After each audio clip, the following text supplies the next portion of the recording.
Right now on 97.3 The Fan. It's got to be un-American to come on the program and immediately say Viva Mexico tonight. I don't think so in this But Mark scenario. DeRosa has almost turned me into a Mexico baseball fan and turned me against Team USA. Got to be one of the stupidest things I've heard from any athlete. He's not an athlete. He's a manager. Manager. Coach. You know, and one of the dumbest things I've ever heard. We're going to talk about it. Welcome to Gwynn and Chris, everybody. 2:01 is the time. Chris Ello, Matt Skraby together in our Odyssey Palace studios today. Tony Gwynn Jr. is not on the program today, but he will be heard from because we spent, myself, and Anthony spent quite a bit of time this morning on a text chain that I started. Oh, yeah. And Chris came in hot this morning. Came in with it. And Tony Gwynn Jr., 100% on the other side of the argument. Which I expected. So we will discuss all of this, but it's unbelievable to me that I'm honestly sitting here, American, true and true, and I actually am not going to mind if Mexico wins tonight and they score 4 or fewer runs and the USA gets eliminated. Now, that's crazy. Well, that's crazy. I'm going to explain it to you as we go along. I don't like this, and you don't like this either, Skraby. No, but I'm not going to hope for the team to lose. Well, they're not going to lose. They're not I'm not going playing. to hope for the team to be eliminated. They're not playing. They have to sit there and wait to see what their fate is tonight because of their manager. And I am not a fan of arrogance. I am not a fan of entitlement. I'm certainly not a fan of cockiness. And that is the attitude that I have seen and heard and read from Mark DeRosa before, during, and throughout this tournament. So much so that the guy was completely misinformed in his own mind, apparently, about what the rules were for this World Baseball Classic. And now, instead of owning up to his mistake, he's just like everything and everywhere else in this country. He's not owning up to it at all. He's trying to make a bunch of excuses for it, and he's flat out lying.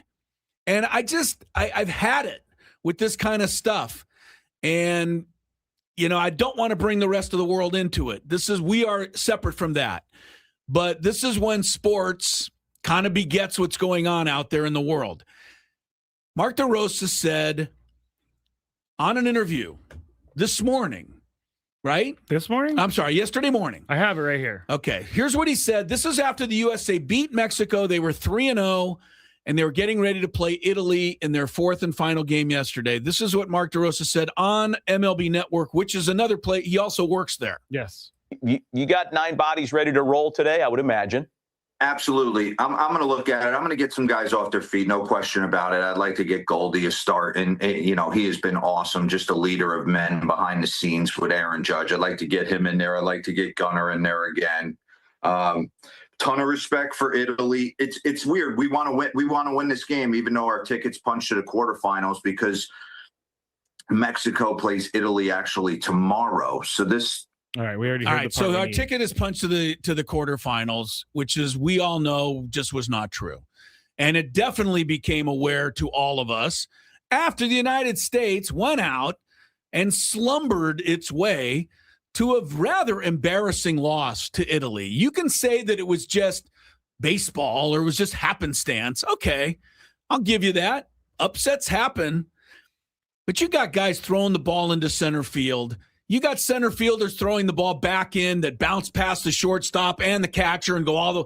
It looked like Mickey Mouse. This is the United States, one of the greatest collection of all-star players of all time, throwing the ball around like they were the Bad News Bears. And they're down 8-0 in the 6th inning because of this. And then they bounce back and they come up short and they lose the game. And after the game, everybody goes, hey, wait a minute. The United States is not through to the quarterfinals. What if Mexico wins tomorrow night? They did all the tiebreaker scenarios, and it turns out if Mexico wins tonight and scores 4 or fewer runs, so if Mexico wins 4-0, 4-1, 3-1, whatever the score is, under 4 or 4 or under, United States is out of the tournament. Now, Mark DeRosa, in realizing that he now stuck his foot in his mouth, said, well, I just misspoke. Basically saying, I knew all along, but I misspoke. Liar. Why do we know he's a liar? Because in a press conference before the game yesterday, he said, do you have this or did you find it? I did. I knew you were looking for it. Tough audio. Tough audio? Yeah. All right, let me just say what he said then. Okay. He basically said before the game yesterday in a pregame press conference that, you know what, the guys celebrated a little bit last night, and there's some guys that are, they're dragging a little bit. Yep. He basically admitted. Here's the quote. There's some guys dragging today. Right. So he basically admitted that they celebrated moving to the quarterfinals and a couple of guys are dragging. And then he went and put a lineup together as if he'd already clinched it. He kept out starting guys, Bryce Harper. He did not go for the jugular. He wanted to get everybody some playing time, which is all well and good. But guess what? They didn't win. And now, in a tournament that was basically made for us, hell, I don't know how they put the draw together, but they kept Japan and Dominican Republic magically on the other side. I don't know if you've noticed that. Oh, I've noticed that. I mean, it's like, the whole thing was... They fixed the pools to try to get the best teams. Exactly. They fixed it so the U.S. can get to the finals. Of course they did. And I don't know how you felt about losing a baseball game to Italy, but I had a feeling it's similar to how the Italians would feel if in group play, the United States beat them at soccer. Like, it wouldn't be the end of the world, but it wouldn't exactly make them happy either. Yeah.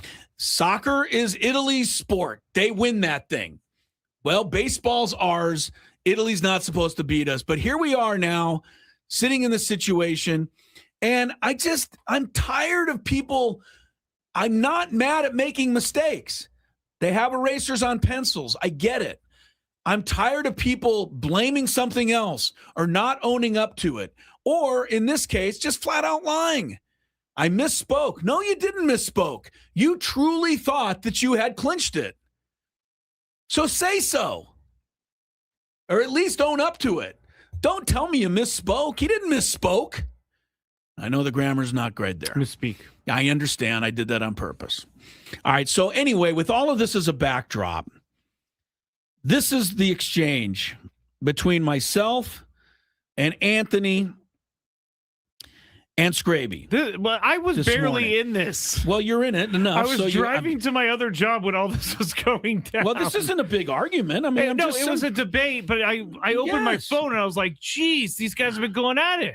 We're not going at it. Just because we disagree on something doesn't mean we go at it. We both have opinions. Here we go. I started it at 8:51 a.m.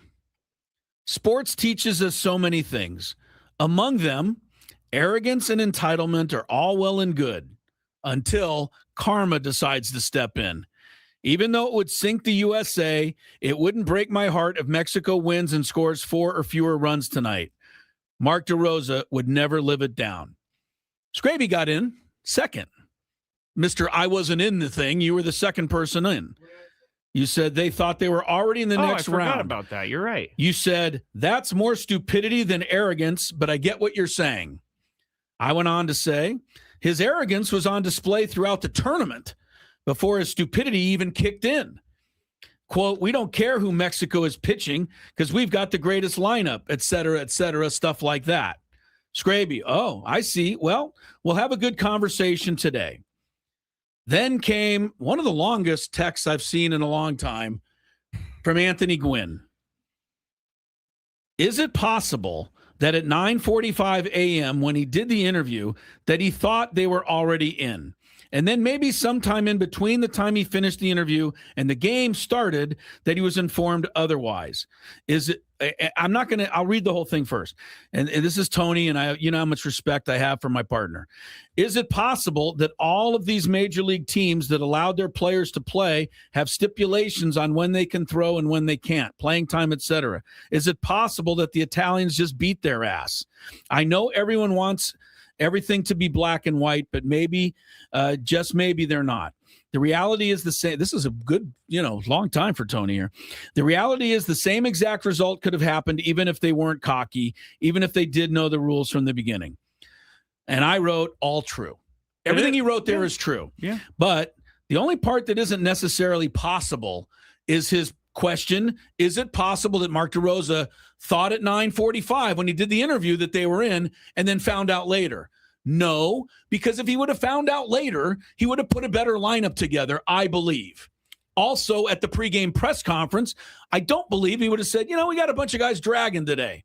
I think he would have said, hey, we're focused, man. We got to win this game. We can't take a chance of it going to a tiebreaker. So I don't think he ever figured it out until maybe after they lost to Italy.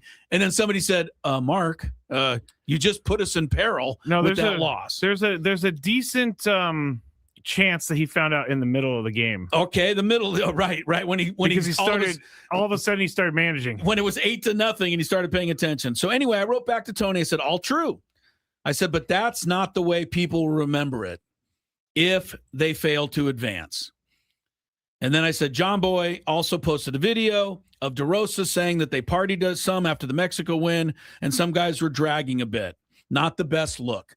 I think you'd agree with that, Skrabe. I'm not trying to buy your vote here, but no, just tell me what you think. I know. I liked how you said buy your vote. Right. If the U.S. loses or it doesn't get in, and 2 years from now, we all look back on the World Baseball Classic, and people say, yeah, remember the U.S. didn't get in? What are they going to say? They're all going to say, yeah, because DeRosa screwed up. That's what's going to be in the history books. I agree with that. Okay. I will say this, though. I don't think that Mark DeRosa was being arrogant when he said that. I thought he just genuinely believed they were going to the next round, and I didn't get it as an arrogant thing. Okay. I think that we've met him, we've talked to him. But what about the arrogance? What about the arrogance of are you worried about who Mexico's pitching? Nah, I don't care who they're pitching. We're so good. That's different. But in this instance of him saying, we've punched our ticket, I feel like he was just saying what he thought was the truth. I didn't say it was being arrogant about saying he punched his ticket. Well, you put arrogant, so I thought that's what it was. I put arrogance in reference to the way he went about approaching the earlier games. But here's the other thing. Yes. Mark DeRosa is the manager, yes. He will take all the heat for this, yes. But where's the rest of the coaching staff, the players, where's somebody from PR people? Right. Where's somebody from Team USA to go, Mark, you're wrong. You're wrong. Right. That's part of it. Like you have at least 8 hours. You got to have 100 people that should have known this. And also, I'm not going to put it on these guys, but Harold Reynolds and Matt Vasgersian didn't say a thing either. Right. They should have known. If Mark DeRosa was on our show and said that, I think we'd be like, well, I think you need to win wait a one minute, more. Mark. Don't you have to win one? All right, let's go back to Anthony now after I said it's not a good look. Said Tony, or wrote Tony, sitting around the clubhouse and drinking beers long after the game is not partying. I believe the word John Boy used was, quote, fun. Also, just because that's how people will remember it doesn't mean that it's accurate or it's true. A lot of people remember COVID not happening. Shall we all run with that as well? I absolutely hate the idea that John Boy can get on there this morning and talk like he knows 100% that the USA thought they were in already at game time and that they didn't give a bleep. And some people will run with that narrative. By the way, I'm sure Italy didn't do the exact same thing after they won that game last night. Maybe wine instead of beers. A little comedy from Tony there. No, Pasquantino asked for some wine after the game. This is when Skraby jumped back in here. Don't even read this part. The conversation's over. I love it. Skraby said, this is why I love our dynamic, sometimes very different opinions with truth sprinkled in all three.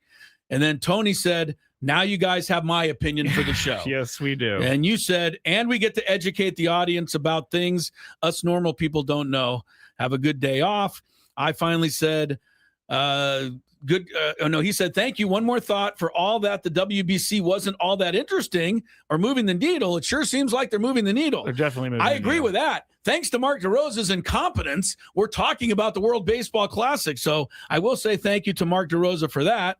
You said it's definitely taking on a life of its own.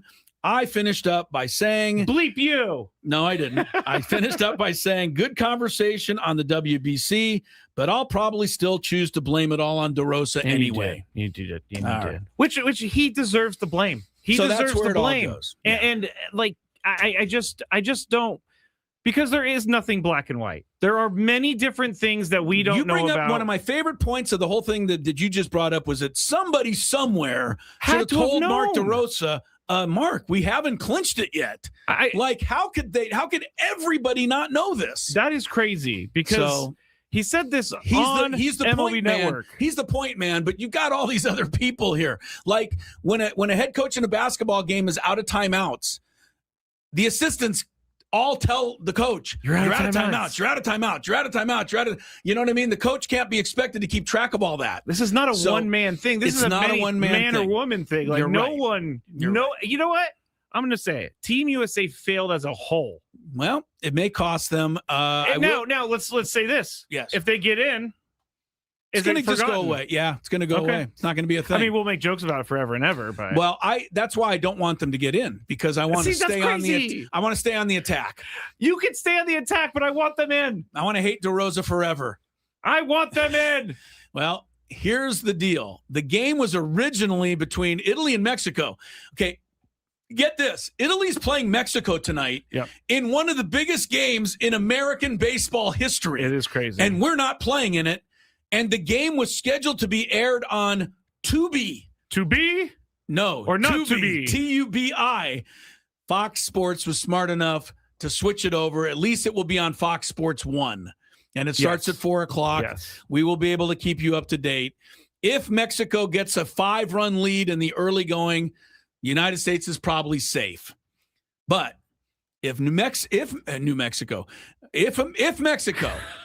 I'm just saying, if Mexico is winning 4-1 in the 9th inning, I wouldn't be shocked if Mexico just bunts back to the mound 3 times and tries not to Adam score. Are insane. How are we insane? Adam's trying to convince me that Italy and Mexico are going to conspire together to make sure the U.S. stays out. That is not going to happen. He's insane for thinking that they're going to, for 54 outs, they're going to conspire to make the score a certain score.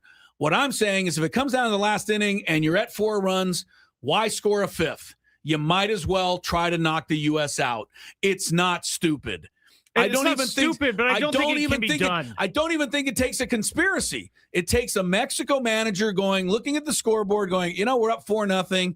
We have one more bat here. Let's just bunt back, make sure we don't score, and then shut them down. And we move on, they move on, and U.S. is out. That's not stupid. 0 chance there's going to be bunt ball. 0 chance, you say. They're not going to go batters in a row bunting. If they do, I will lose all respect for the World Baseball Classic. Well, but that's not Mexico's fault. No, it's not their fault. That would not be Mexico's fault. That would be the layout of the land. We're way past our time. Yes, we are. Speaking of things that were incredible last night, but most people are railing against for some reason, the 83-point game of Bam Adebayo. Mm-hmm. There's so much controversy about this and hatred. Win and Chris is underway. Are you considering?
A short segment because we went on and on and on about Mark DeRosa.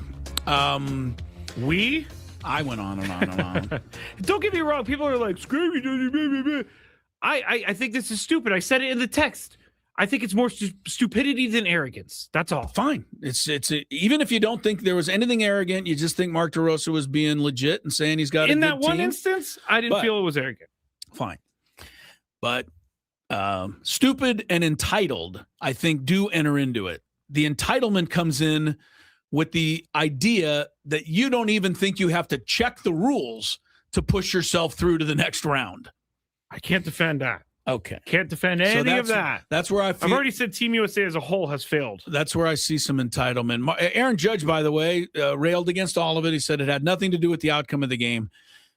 But it doesn't matter. It just doesn't look good. No, your own manager said, we, have already moved on. Your own manager said, yeah, we got a couple of guys dragging today. Your own manager said, I want to get some other guys in there because basically this game doesn't matter. Your own manager set this up.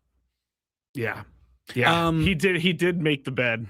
He did. So let's, as you said, let's hope they don't have to lie in it by night's end. Want it to happen, which there are people on the chat that want them to be eliminated for this too. Here's the thing about wanting them. It's that, the old perverse thing where you want to stop and look at a car crash as you're driving by. Of course. You truly don't want to see somebody in a car crash.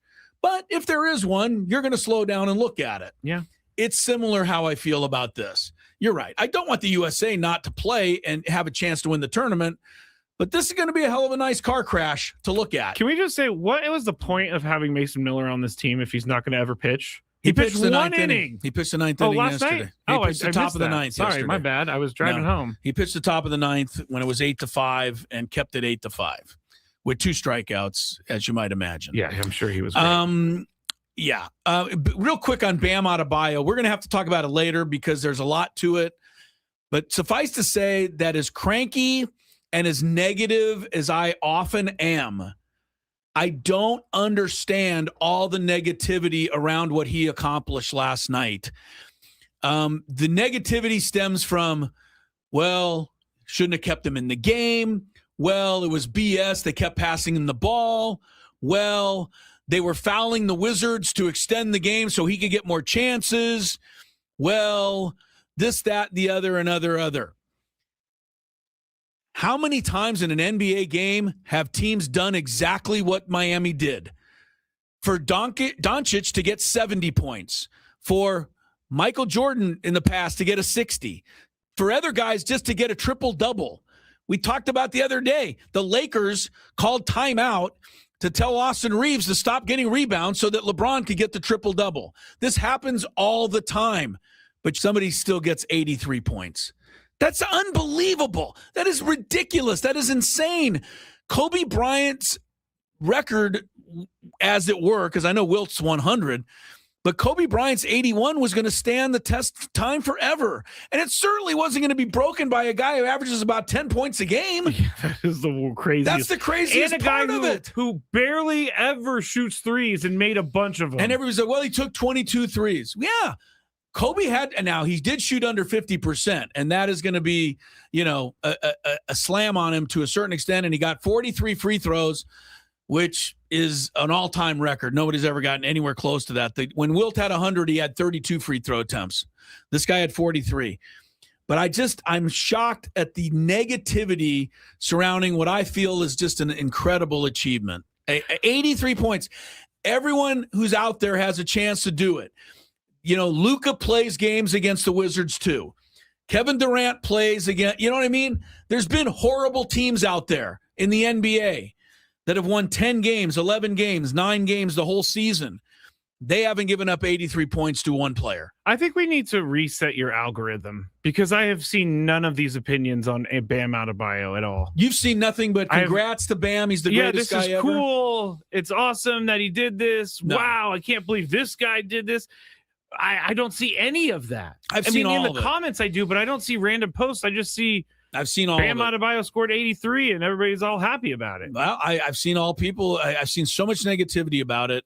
and for what I just, the reasons I just talked about. So we'll get into that a little bit later. I think that, should go down as really an incredible thing that happened last night. It was. I will say, when I saw it on Twitter at maybe 6:15, I was scrolling Twitter and it said all-time scoring leaders: Wilt 100, Bam Adebayo 83, Kobe Bryant 81. I was like, what the hell's this? What the hell's this? Right? I'm like, what do you mean? Bam Adebayo scored. I had to, go search out to see, did he score 83 points? He did. And he did. He's now averaging 35 points a game for the month of March. But for the season, what's his season scoring average now? Season scoring average is 14? now 20 points even. Okay, well, that's decent, but he's it got ain't 20. 80. He's basically a 20 and 10 guy. Yeah, it's not 83. All right.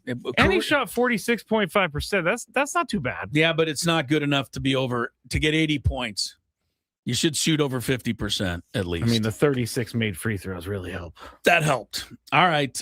Gwynn and Chris is rolling. We're going to step away from some of this controversy to give you Padre fans some info that you like to have. Sam Dykstra from MILB.com on the young Padres and their impact at spring training. By the way, the Padres are off today. They're not playing. We haven't avoided talking about them, but we will talk about them next on 97.3 The Fan.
Control Z does?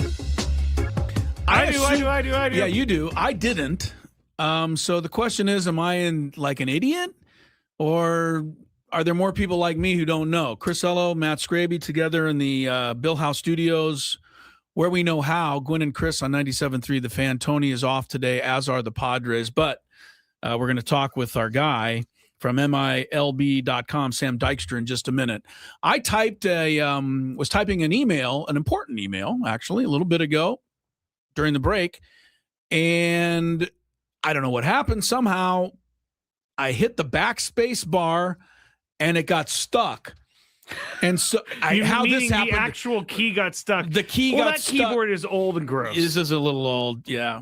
So yeah, the key gets stuck. So right in front of my eyes, the entire email disappeared one letter at a time. Can I do the sound effects? I was like, wow. He goes, what? Yeah, what's happening? I'm like, what is wrong over there? I think there was a couple of swear words in there too. This is why we need a camera on us and break. Yeah, during breaks, that all the excitement happens. So yeah, I was like, I lost my entire email that I'd worked, on, and it disappeared one letter at a time. And Skraby goes, dummy, just hit Control Z. It'll come right back. Yeah. And I'm like, what's that? And that's the undo button. Someone's saying Control Y, but Control Y is way too far. Control Z is really easy to undo. And someone says, as a programmer, Control Z is my friend. Right. People say it's. You say you use it often.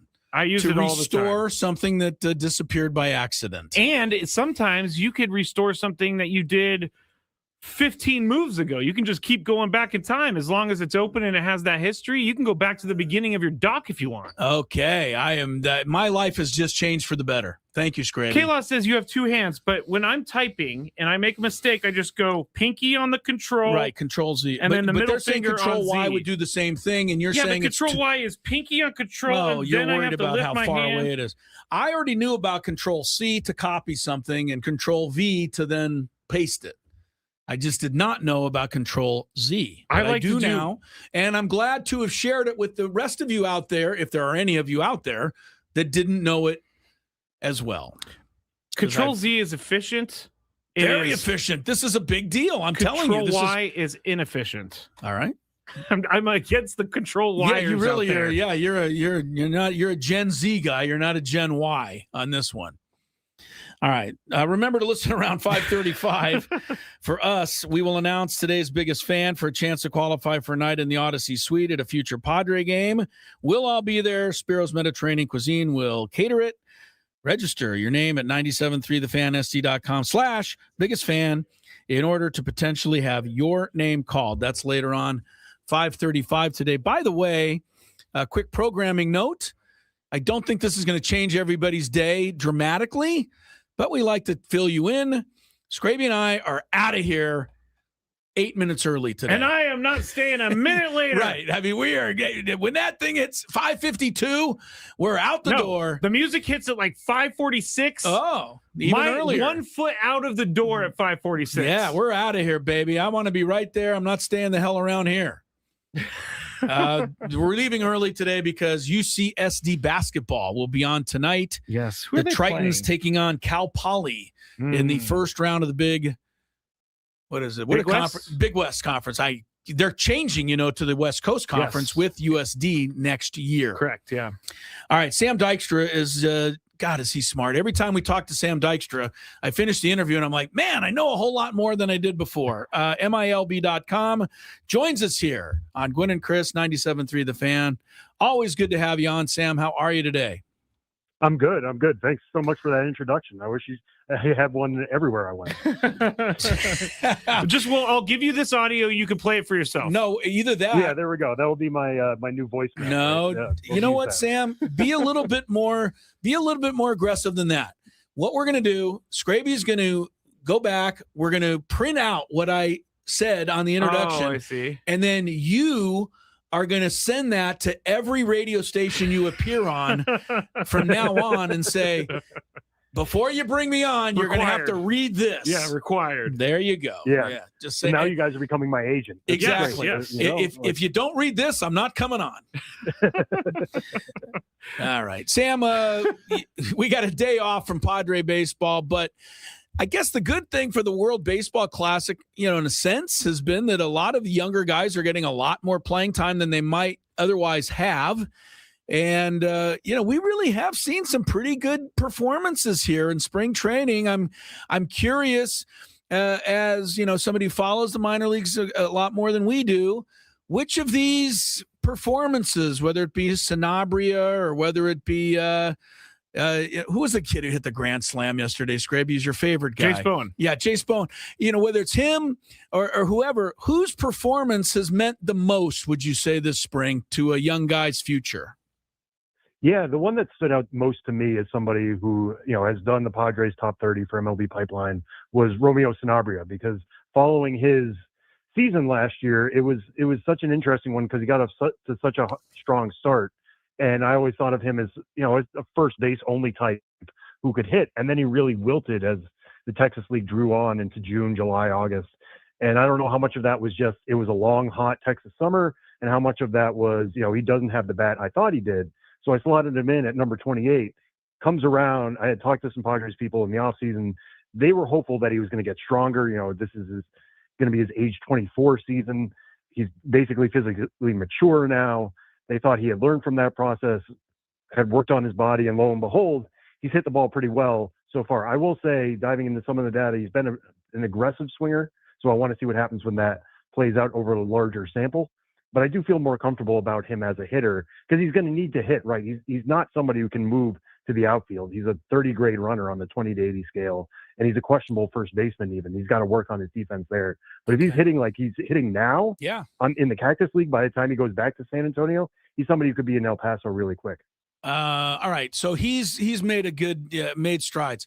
Who would be, like, whether it's Bowen or somebody else, who would have put themselves positioned to be, quote, an early call-up this year if somebody on the big league roster goes down? Anybody get to that status? I think Chase Bowen is put himself into an interesting position because he's somebody who used to be in the Pirates top 30 a few years ago, made it up to AAA last year, signed as a minor league free agent, basically depth, right? But he plays all three positions well. He's got some sprint speeds up to 30 feet per second, which is the elite level. If you're averaging that, you're elite. He's touching that. So he can be an above average to plus runner. To play all three positions, that's going to help him. My question for him is kind of similar to Sanabria.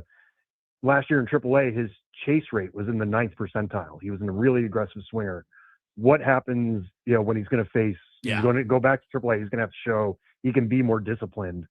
And we'll see how things go from there. But it's about average power. He could be somebody who, has eclipsed Terso Ornelas, who for years the Padres have been waiting for him to become a fourth outfielder. Maybe it's Chase Bowen instead because he's more athletic. Yeah, that is interesting because they have been waiting for Tirso to take that next step, and he got some opportunities last year, but didn't. Sometimes while you're waiting to take a step, somebody else takes two steps. That is unfortunate. Right? Yeah, they don't wait around. We're talking to Sam Dykstra of MILB.com, and he is brought to you by the SDCCU Fan Hotline. It's not big bank banking, it's better. Now, you wrote an article today, actually, about Cruz Schoolcraft, the Padres' top prospect, and you were writing about how he is now, I didn't even realize this, but he was a two-way player, and then this year is his first year as a professional pitcher. He's going to that direction, but everybody seems to like him. You say he draws a crowd. Is he ahead of schedule, you think? I don't know if I would say ahead of schedule. I did ask the Padres because they are typically very aggressive with their really good prospects. Yeah. How aggressive can they get with Cruz Schoolcraft? And they answered, we like to push the gifted. So we'll see how things go for Schoolcraft. I still expect him to means, but I like it. Yeah. Right. Well, I mean, you look at Leo DeVries, you look at Ethan Salas, right? Like they are aggressive with those types. They're not aggressive with everybody. So would Schoolcraft fit in that? I don't think he's there yet. He's probably opening at single A Lake Elsinore. That being said, I think he's one of those types, and we've seen these all over the minor leagues, guys like Nolan McLean and Carson Bench with the Mets and Bubba Chandler with the Pirates. Guys who go from two-way status, which he was doing all the way through high school until right up into the draft. Once they focus on one specific thing, they can really take off. And he's somebody who has a very specific thing to focus on in his slider. Fastball is really good. It was 94 to 96 when I saw it the other day. He's got 7 foot of extension because he's 6'8". He's going to stand out anywhere. And he's got a really good changeup because if you look at his hands, he's gripping the entire baseball. I mean, his hand just wraps around it and makes that pitch really effective, and has since he was really young. So if he can work on that slider, and he can do that now because he's not playing first base anymore, he could take off. So it's really going to be an interesting year for him. I think he's going to get tons of opportunities at Lake Elsinore before they push him. They don't really want to jeopardize his health and get too aggressive with this guy, but everything was looking good so far out of what I've seen from Crew Schoolcraft and heard about him and heard from talking to him the other day. Crew Schoolcraft is not easy to say. I got to be honest with you. It doesn't roll off the tongue.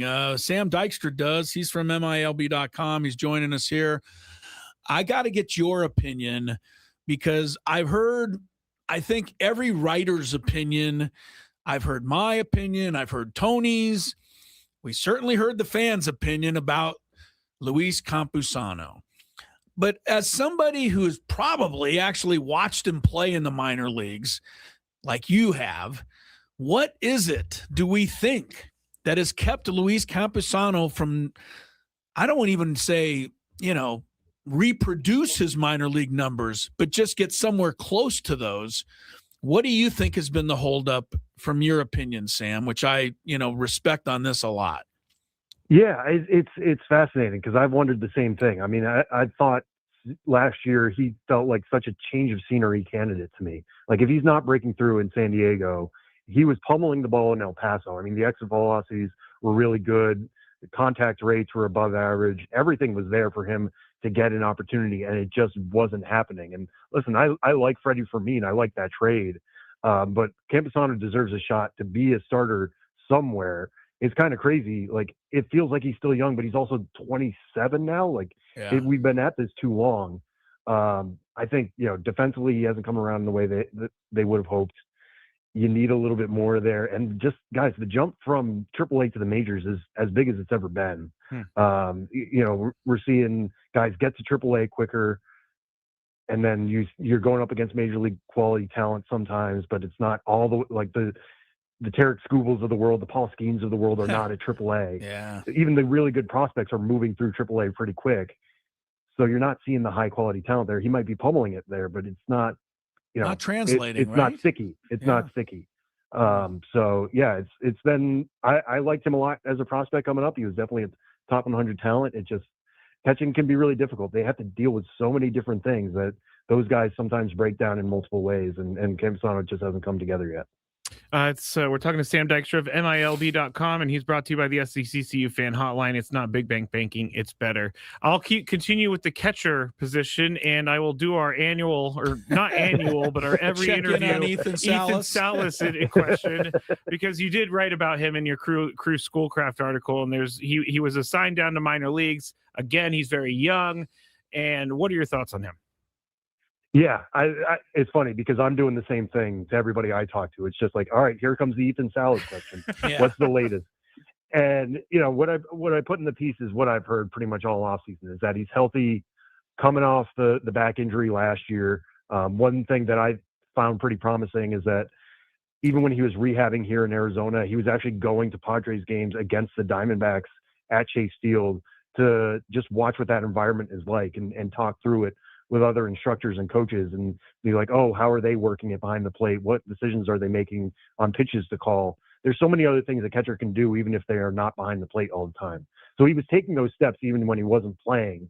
Now for me, the biggest question is what's the bat going to be? Because it wasn't very good at high A Fort Wayne 2 years ago. It was difficult to judge in a very small sample last year at San Antonio. And even hearing from the Padres, he's exactly who we thought he was defensively. Everything's working great there. It's just we need him to be more consistent with the barrel, more consistently up the middle of the field with the bat. That's only going to come with time. So if he gets off to a slow start at San Antonio, I still wouldn't push the panic button. But I think he's somebody who, with reps, has shown he can grow into a level. He got better at Fort Wayne at the tail end. He was decent in the Arizona Fall League. I think he could be somebody who gets maybe like a 750 OPS in San Antonio and pushes his way back onto a top 100. Okay. Real quick on Ethan Salas, and then I got one more question on. I want to ask you about Connor Griffin also, the Pirate prospect. But for Salas, is he currently still an untouchable prospect for the Padres, or has that maybe changed a little? I think that's changed. I think his value has also changed. Yeah. Because the industry, everybody I talk to in the industry, we put together a top 100. And, Yeah. you initially put him on the long list of just like, hey, we'll take your feedback. Nobody knows how to judge him because they did not see him last year. Mm-hmm. And we've seen examples of like Diego Cartaya, who used to be a big-time Dodgers prospect and one of the best catching prospects in the game. He went all around the waiver wire this offseason because he's broken down. It has not worked out for Diego Cartaya. There are real concerns that that's going to happen for Ethan Salas. Now, it's too early to judge. He's still only 19 years old. Yeah. But what you would get for him in a trade isn't going to be very big right now until a lot of questions are answered. Yeah, we should have traded him when everybody said we can't trade him. But here's the next great thing, Chris. Of course he was, and that's how you never know. And that's what makes this intriguing. And that's he still could be the next great thing. We don't know. Yeah, I totally agree. Now, the next great thing, though, is Connor Griffin for the Pirates. And you got a couple minutes left, Sam, so I know you do the Padres, but I'm sure you've had conversations. Everything is, that this is, I mean, the accolades have been way off the charts, almost to the point where I don't see how the kid could ever live up to it. He broke on the scene with a couple of home runs in a spring game, but if you dig deeper, he's hitting 208 in spring. 3 of his 5 hits are home runs. He's got no walks, and he struck out 6 times in 24 at bats. So that's spring training, but tell me what you think is going to be the deal with Connor Griffin this year and beyond, Sam. Yeah, I mean, beyond, I think he's an all-world talent. Like, he is the makings of a superstar, given what he was able to do across 3 levels last year. You look at him as a physical presence.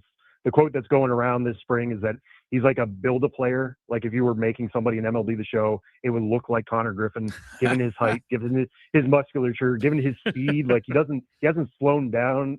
He's still a 70 grade runner on the 20 to 80 scale. He's a really good defender at short.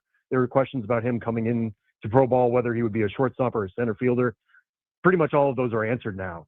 Now, that being said, I understand, like, he makes the highlights this spring, and he's made a couple of really good defensive plays too. But if you dig deeper into the numbers, it may not look great on paper. I still think he's the Pirates' best option at shortstop. Nick Gonzalez is somebody who, like, is being bandied about as maybe an option. Yeah. But even if Connor Griffin struggles out of the gate offensively, and that could be the case, he's going to be such a good runner. He's going to be such a good defender. And he's going to make the Pirates better. And I think you allow him that space to grow into the level because he's done that everywhere he's played. He just needs that level of exposure. And it's not going to come in Indianapolis. It's going to come on that Pittsburgh team. He stole something like 70 bases across minor leagues, right? I mean, the guy is just like, and he hit 30-something home runs. I mean, he's crazy good. So yeah, people were talking about him as like a 2020 player. He was a 21-65 player last year. 21-65. So if he gets on base, he's a threat to steal. And there's value in that, even if he's hitting like 210 in April. Connor Griffin, we'll see if he makes the Pirates. Sam Dykstra always makes our lineup. Thank you, Sam. We'll catch up to you soon. Appreciate the insight. I know our fans do as well. Yeah, thanks so much for having me, guys. All right, there you go. Sam Dykstra from MILB.com. Good info there. I hope info that, you out there, Padre fans, kind of were interested in. Jace Bowen has really, Sam says he's probably would be the guy maybe that you'd go to now. He's past Tirso Ornelas. Sanabria's put his name in the hat now. Ethan Salas, he wouldn't call him untouchable anymore. That's quite an interesting development step back from where it was a year or 2 ago. Maybe they'll take a little pressure off the kid. Maybe so. All right, more Gwynn and Chris. I believe it is Daily Gambit time. Yes, the Gambit. All right. We didn't do very well last night. I did. Hey, speak for yourself. You weren't very good either. Get out. You're under 500. More Gwynn and Chris coming up. That's not good then.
Welcome back to it, 3 o'clock. That was a lively first hour. I recommend...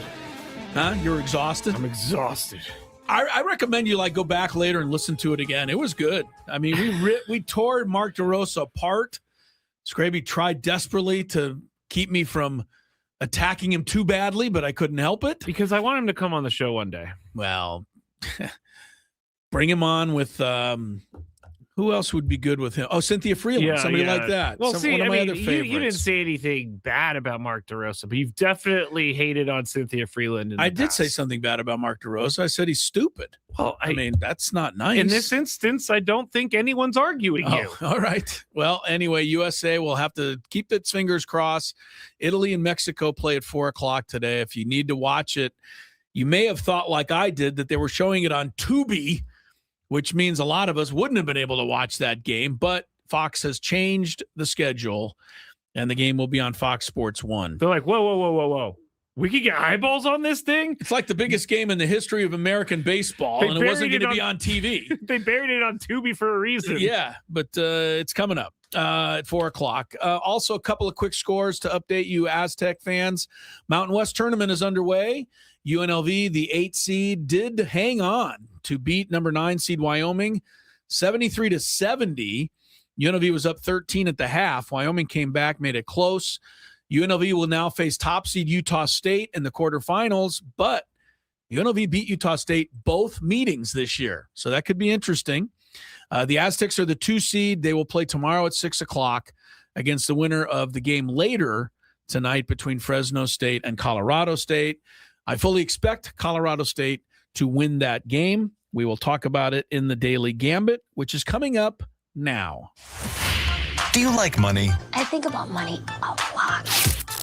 Do you like money without doing anything?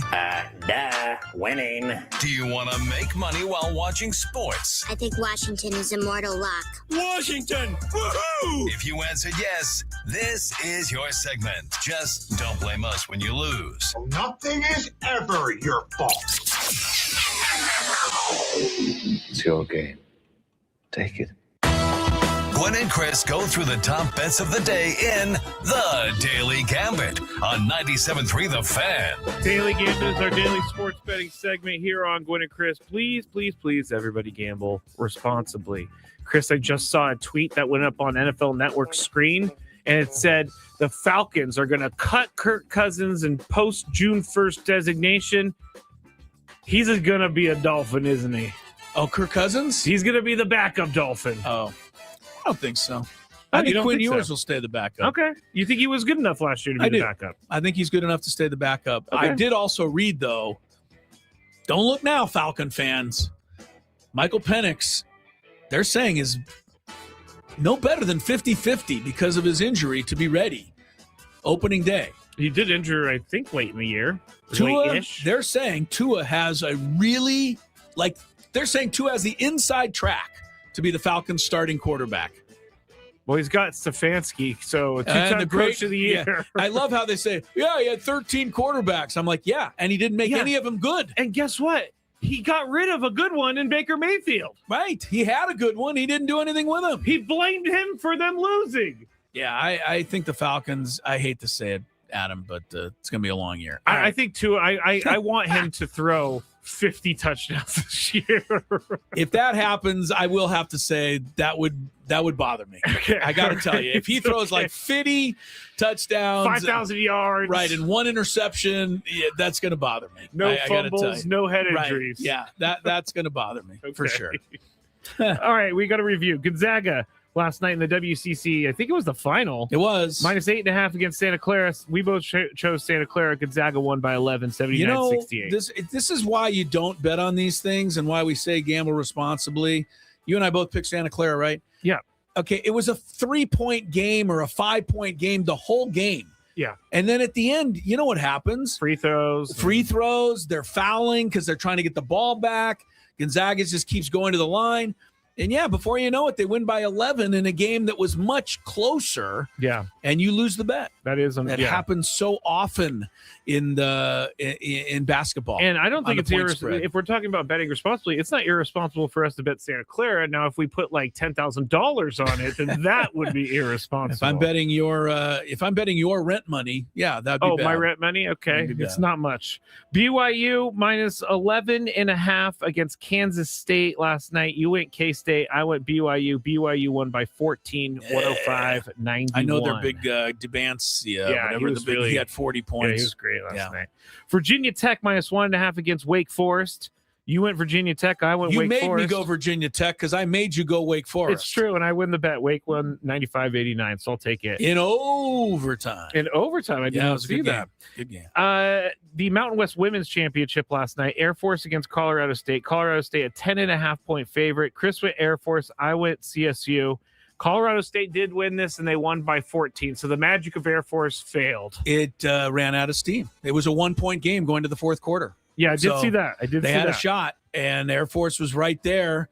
But they all of a sudden, all the shots they were making against us and everybody else just stopped going in. I mean, they really did finally get tired. But give Colorado State credit. Colorado State's best player injured her knee in the semifinal and did not play. So they had to win without her. Wow. So Colorado State, congrats to them. I hate to say, but they won the championship this year. Air Force came up short. I love that. That was so real right there. Yeah, I know. I know. Congratulations. Yeah. Begrudgingly. T-Wolves minus 2.5 over the Lakers last night. We both went T-Wolves. This is another example of LeBron. The Lakers are better without him. Lakers win 120-106. They blew them out. They were they looked great. And I know there's so many people who say, the Lakers are way better with LeBron. Well, whoever says that got more ammunition last night. Yeah, that's true. Who had more points? Luka Doncic minus 3 or Ant-Man? You went Luka, I went Ant-Man. Luka had 31 minus that 3, 28. Ant-Man only had 14. And he was 2 for like 17. Yeah, he was bad. Yeah. He was really bad last night. LeBron, points, rebounds, assists, he didn't play, so it's a DNP. Right. Bruins minus 1.5 against the LA Kings. You went Kings, I went Bruins. Bruins did win, but they only won by a goal, 2-1. All right, so I was 2-5. You were 4-3. Actually, I had you 3-4, but I changed you up. Okay, so you have a 2-game lead. We got BYU again, the 10 seed, 3.5 over West Virginia, the 7 seed. Day 2 of the Big 12. Again, I can't pick BYU. It's just not in my DNA to do it. I'm not really a big West Virginia fan either, but I'm going with WVA. WVA. Yeah. I'm going to go. You going to go with the Cougs again? Yeah, I think the dude, I can't remember his name. It's a hard name to pronounce. AJ. Yeah, I know who you mean. But he was incredible last night. I think he'll roll it to tonight. So BYU. I love this matchup in the ACC tournament. Can you look and see where the ACC tournament is being played, by the way? I bet you it's like Charlotte or something. Charlotte, Greensboro, North Carolina, somewhere like that. Because I sure hope the Cal fans had a lot of fun flying out there for tonight's game between Florida State and Cal. That is hilarious. In the ACC. We got it right. Charlotte, North Carolina. Yeah. This is the dumbest thing in sports is Cal in the ACC. Florida State's favored by 3.5 tonight. 8-9 matchup. I'm going to go with the team that didn't have to fly 6 hours. All right. I'm going to go with Florida State. Yeah, I have to. I keep railing against Cal, so I have to go Florida State as well. Although Cal didn't have a bad season. No. Here's the other game. This is the one the Aztec fans will be watching. Colorado State 6.5 over Fresno State. Colorado State, this is something that should scare you if you're an Aztec fan. They finished the season on fire. I think they won 9 of their last 10 or something like that. They blew out the Aztecs in that span. But here's the other thing. Colorado State is top 10 in the nation, 39% from 3. Wow. The leader in the nation is St. Louis, and they're 40%. The Billikens. So the Billikens are 40%. Colorado State's 39%. That's a scary thing. I don't like playing teams that can potentially shoot that well from 3. Yeah, that's good. That's awesome. And I'm going to take Colorado State tonight because I think they will beat Fresno and face the Aztecs. 6.5 points is the spread. I guess Colorado State lost to Boise State at the end of the year. Right. They lost right at the end, but look before that. They won quite a few. Yeah, they did. Yeah. They did. All right. I'm going to go with my former school, CSU. CSU. All right. The game that you'll hear right here on 97.3 The Fan tonight. Because I know starting all at of you 5:52 p.m. Starting at 5:52. Skraby and I will be out the door at 5:46. Mm-hmm. The 5th seed, Tritons of UCSD, take on the 8th seed, Cal Poly. 5.5-point favorite are the Tritones. Tritons were doing a lot better at the beginning of the season, it seems to me. Yeah, it does seem like that. It seemed like, I don't want to say they faded or anything, but it seemed like they were off to a much better start than they ended up, finishing up 5th in the conference. So, but you're up. Oh, I'm up. 5.5 points against the Cal Poly San Luis Obispo. Why am I forgetting their name? Makes me mad anytime I forget the nickname of a team. Is it Mustangs? I think so. I'm not sure about that, honestly. Cal Poly Pomona might be the Mustangs. I'm looking at Cal Poly to see what they've had going on lately. They lost to UCSD recently. I'm going to go UCSD. This is an easy one. Cal Poly Pomona, or Cal Poly's San Luis Obispo finished 8th in the conference, so I just don't see much. They are the Mustangs. Did you say that? I did. Okay. Do you know John right. Madden went there? Maybe. I don't remember if I know that. I've been there before, so I don't remember if I saw that. I'm going to go UCSD as well. I'm going to go for the hometown squad. UCSD 22-10 overall. Not a bad record. Yeah, still a good season. Clippers 1.5 over the T-Wolves. We saw what the T-Wolves did last night. Clippers have been playing great ever since they traded James Harden. But Cleveland has also been playing great since they got James Harden. So everybody wins. So everybody's been winning that. Minnesota looked, overmatched last night. Am I going to pick against them 2 nights in a row? Take Minnesota. Bounce back. It's at the Clippers, of course. Yeah, I would like to say that it's Minnesota, but I'm going to go Clippers. Clippers. Kawhi versus Ant-Man. Dead even points. Who you got? Not going with Ant-Man again. I'm going with Kawhi. Well, Ant-Man's going to not have 2. That's the very definition of a star, man. They have a terrible game. They come right back. Score 50. I'm going to go Ant-Man. And then the biggest game on the board tonight in all of sports, Mexico, 1.5 runs over Italy. Who's pitching for Italy? It doesn't matter. Mexico's got a great squad. No, I think Aaron Nola's pitching. That's the arrogance of the Mexican team of the U.S. team. Aaron Nola, I think, is pitching for Italy. You're right. It's a guy who was born in Louisiana. Yeah, somehow he's pitching for Italy. I don't know quite how. You want to know what also is egregious about their loss last night? They couldn't get a hit off of Michael Lorenzen, who's with the Rockies now. Like, come on. 5 innings of shut-down baseball. From Michael Lorenzen. No kidding, man. You got Kyle Schwarber, Bobby Witt Jr., Aaron Judge, and none of them made contact well enough to get a hit. I'll take Mexico tonight. I'll take Mexico. Make life miserable for the Americans. Make them sweat it out. I'll go Mexico. No, you know what? No, I'm not doing it. I'm going to Italy. You're taking Italy to win, and that would get the Americans in. That's what I want. Viva Sorry, Team Mexico. Mexico. All our friends south of the border. And McKee says she's a proud Cal Poly alum. We don't recognize Pomona. Yeah, they don't. Didn't know there was a beef. What's her name? M. McKee. M. McKee. I want to say this, one thing. Ben Higgins from Cal Poly Pomona. I didn't. It was Pomona? Yeah. Oh, so you are at odds with Ben Higgins. Just so you know out there, M. McKee. Yeah, that's Ben's deal. All right, we'll get a break. More Gwynn and Chris. Skraby's got a couple of things, but I'm not done with Bam Adebayo yet either. So we'll see where we go when Gwynn and Chris continues. Coming up in this hour, a sports court, so stick around. From the gondola. What are we doing, guys?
6:20 is the time. We got a sports court coming up at the bottom of the hour. Don't go anywhere. Tony's idle today, as are the Padres.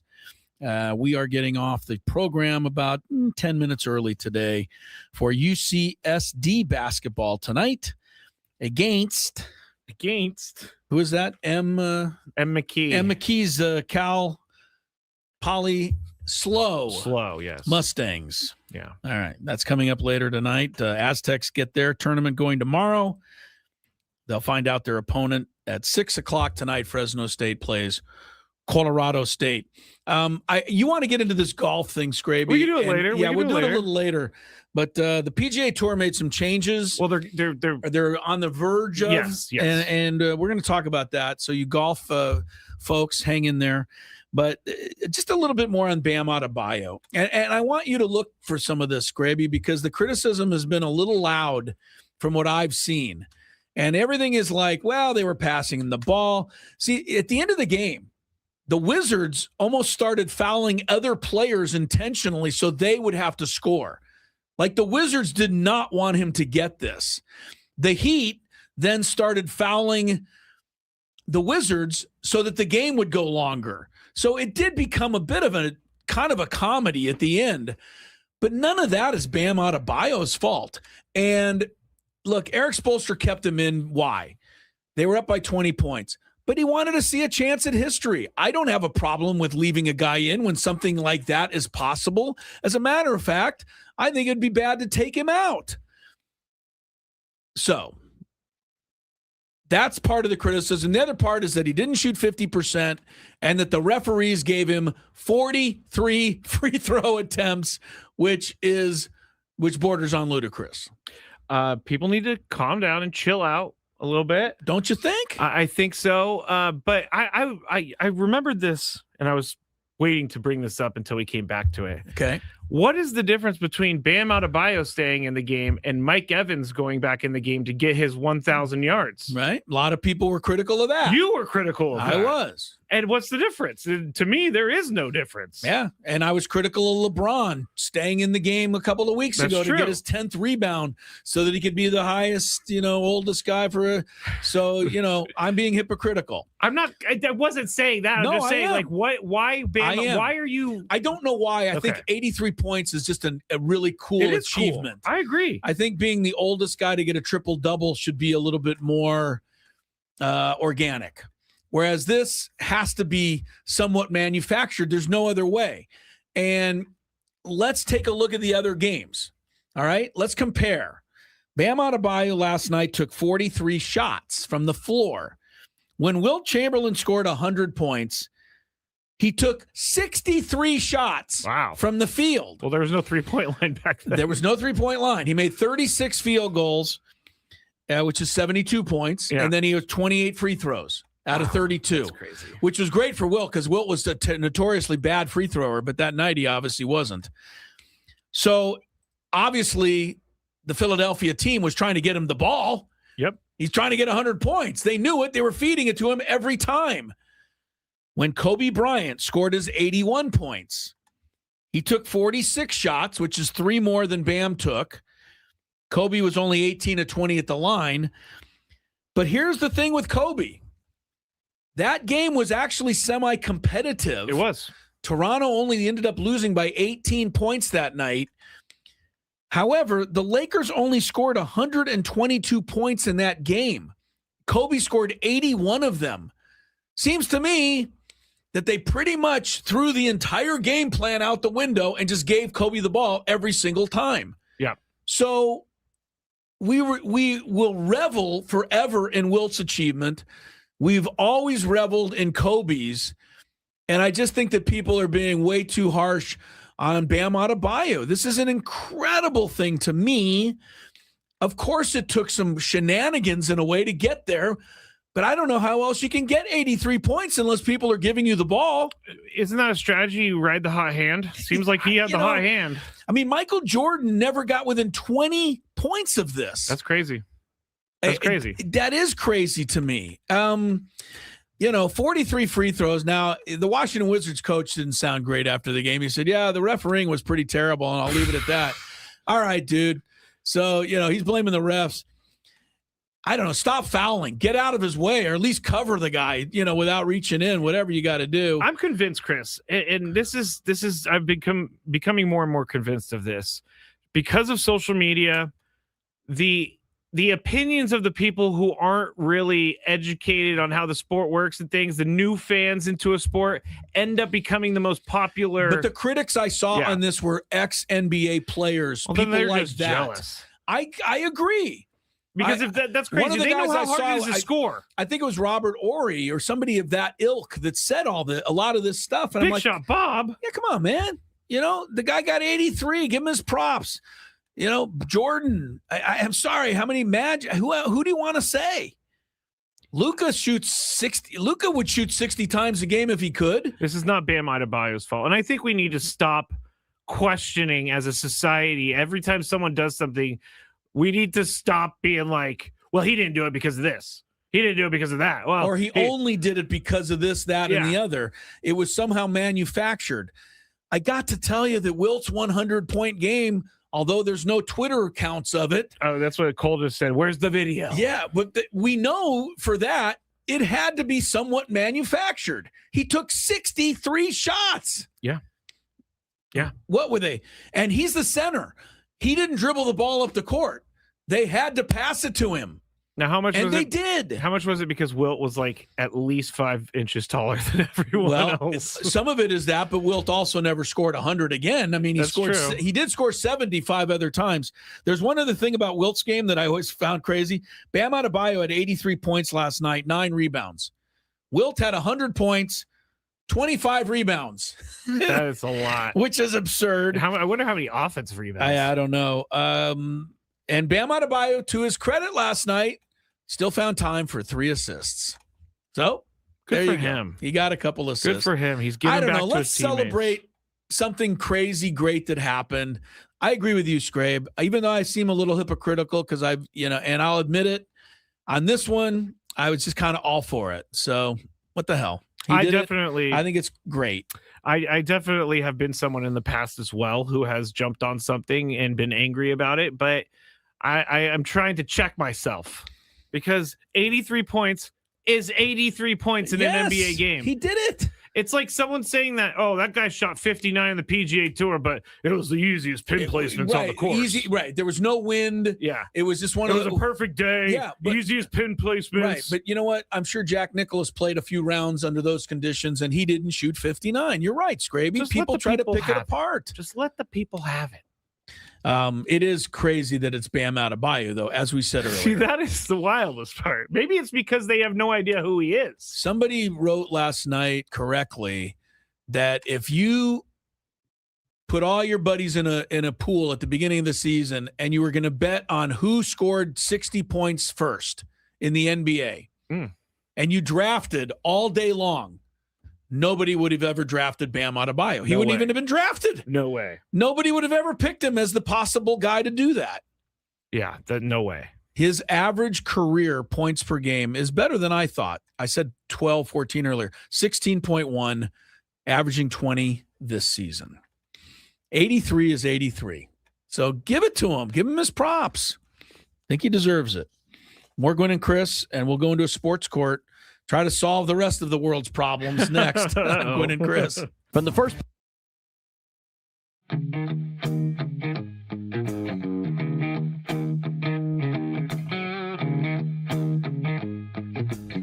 There's a Roadrunner. Meet me. He doesn't like me. I guess I wouldn't like me either if I was chasing me. As you can see, I'm all Aztec'd out here at the Aztec Baseball Tournament. It's the SDSU Baseball Alumni Tournament. Right now, we are 1 under in the scramble. And Chris is playing well, Tony's playing well. But our ringer, Jack Townsend, is playing really well.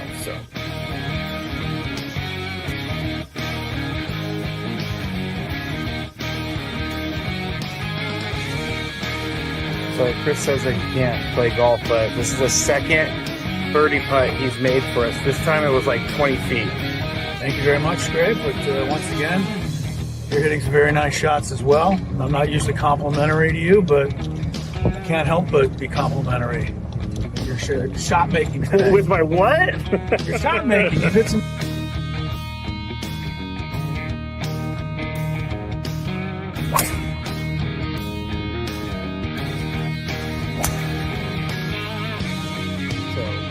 We are league 10 now, and it's getting really windy. Actually kind of cold. I'm not gonna lie, I know we're in San Diego, but we're 3 under as a group. We just got off the birdie, and I just hit my defense.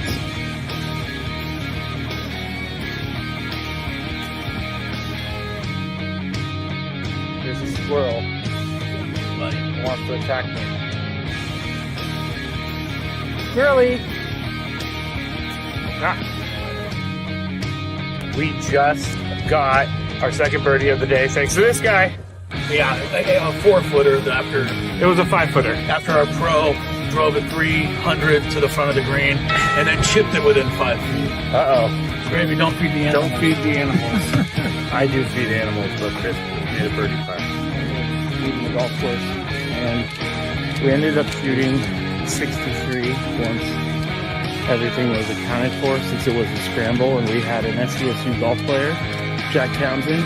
He was with us and he did a lot for us. I think we shot 63 because of him, but we all had a good time.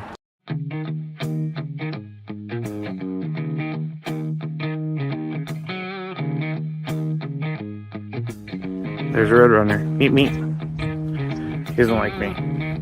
I guess I wouldn't like me either if I was chasing me.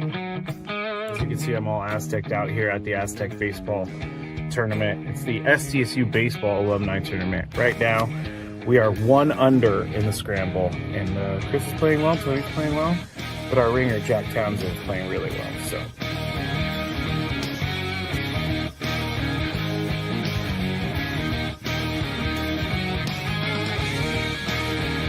Chris says I can't play golf, but this is the second birdie putt he's made for us. This time it was like 20 feet.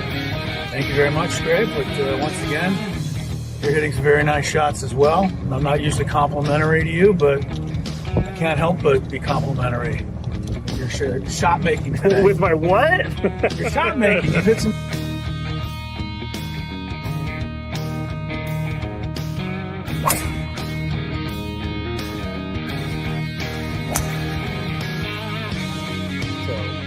We are league 10 now, and it's getting really windy. It's actually kind of cold. I'm not gonna lie, I know we're in San Diego, but we're 3 under as a group.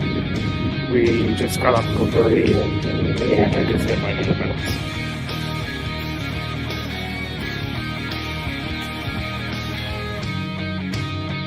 There's a squirrel. He wants to attack me. Squirrely! We just got our second birdie of the day thanks to this guy. Yeah, a 4-footer after. It was a 5-footer. After our pro drove it 300 to the front of the green and then chipped it within 5 feet. Uh-oh. Skraby, don't feed the animals. Don't feed the animals. I do feed animals, but Chris made a birdie putt. Leaving the golf course.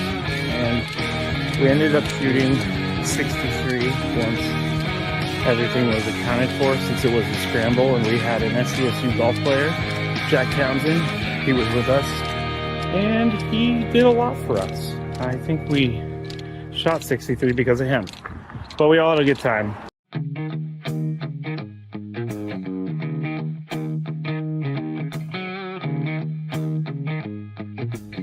There's a Red Runner. Meet me. He doesn't like me. I guess I wouldn't like me either if I was chasing me.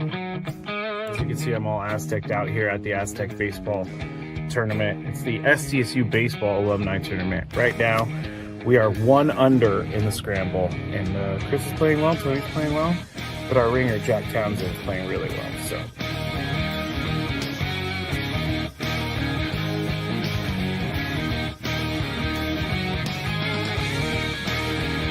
Chris says I can't play golf, but this is the second birdie putt he's made for us. This time it was like 20 feet. Thank you very much, Skraby. But once again, you're hitting some very nice. Anymore, but you'll have to imagine it. Oh, It yeah, is, that was taken away in the great clean out of 2025. Yes, it is Lord Elo. And what would you be? Do not go where I think you're going. I don't know what's next. If I'm a lord, what are you?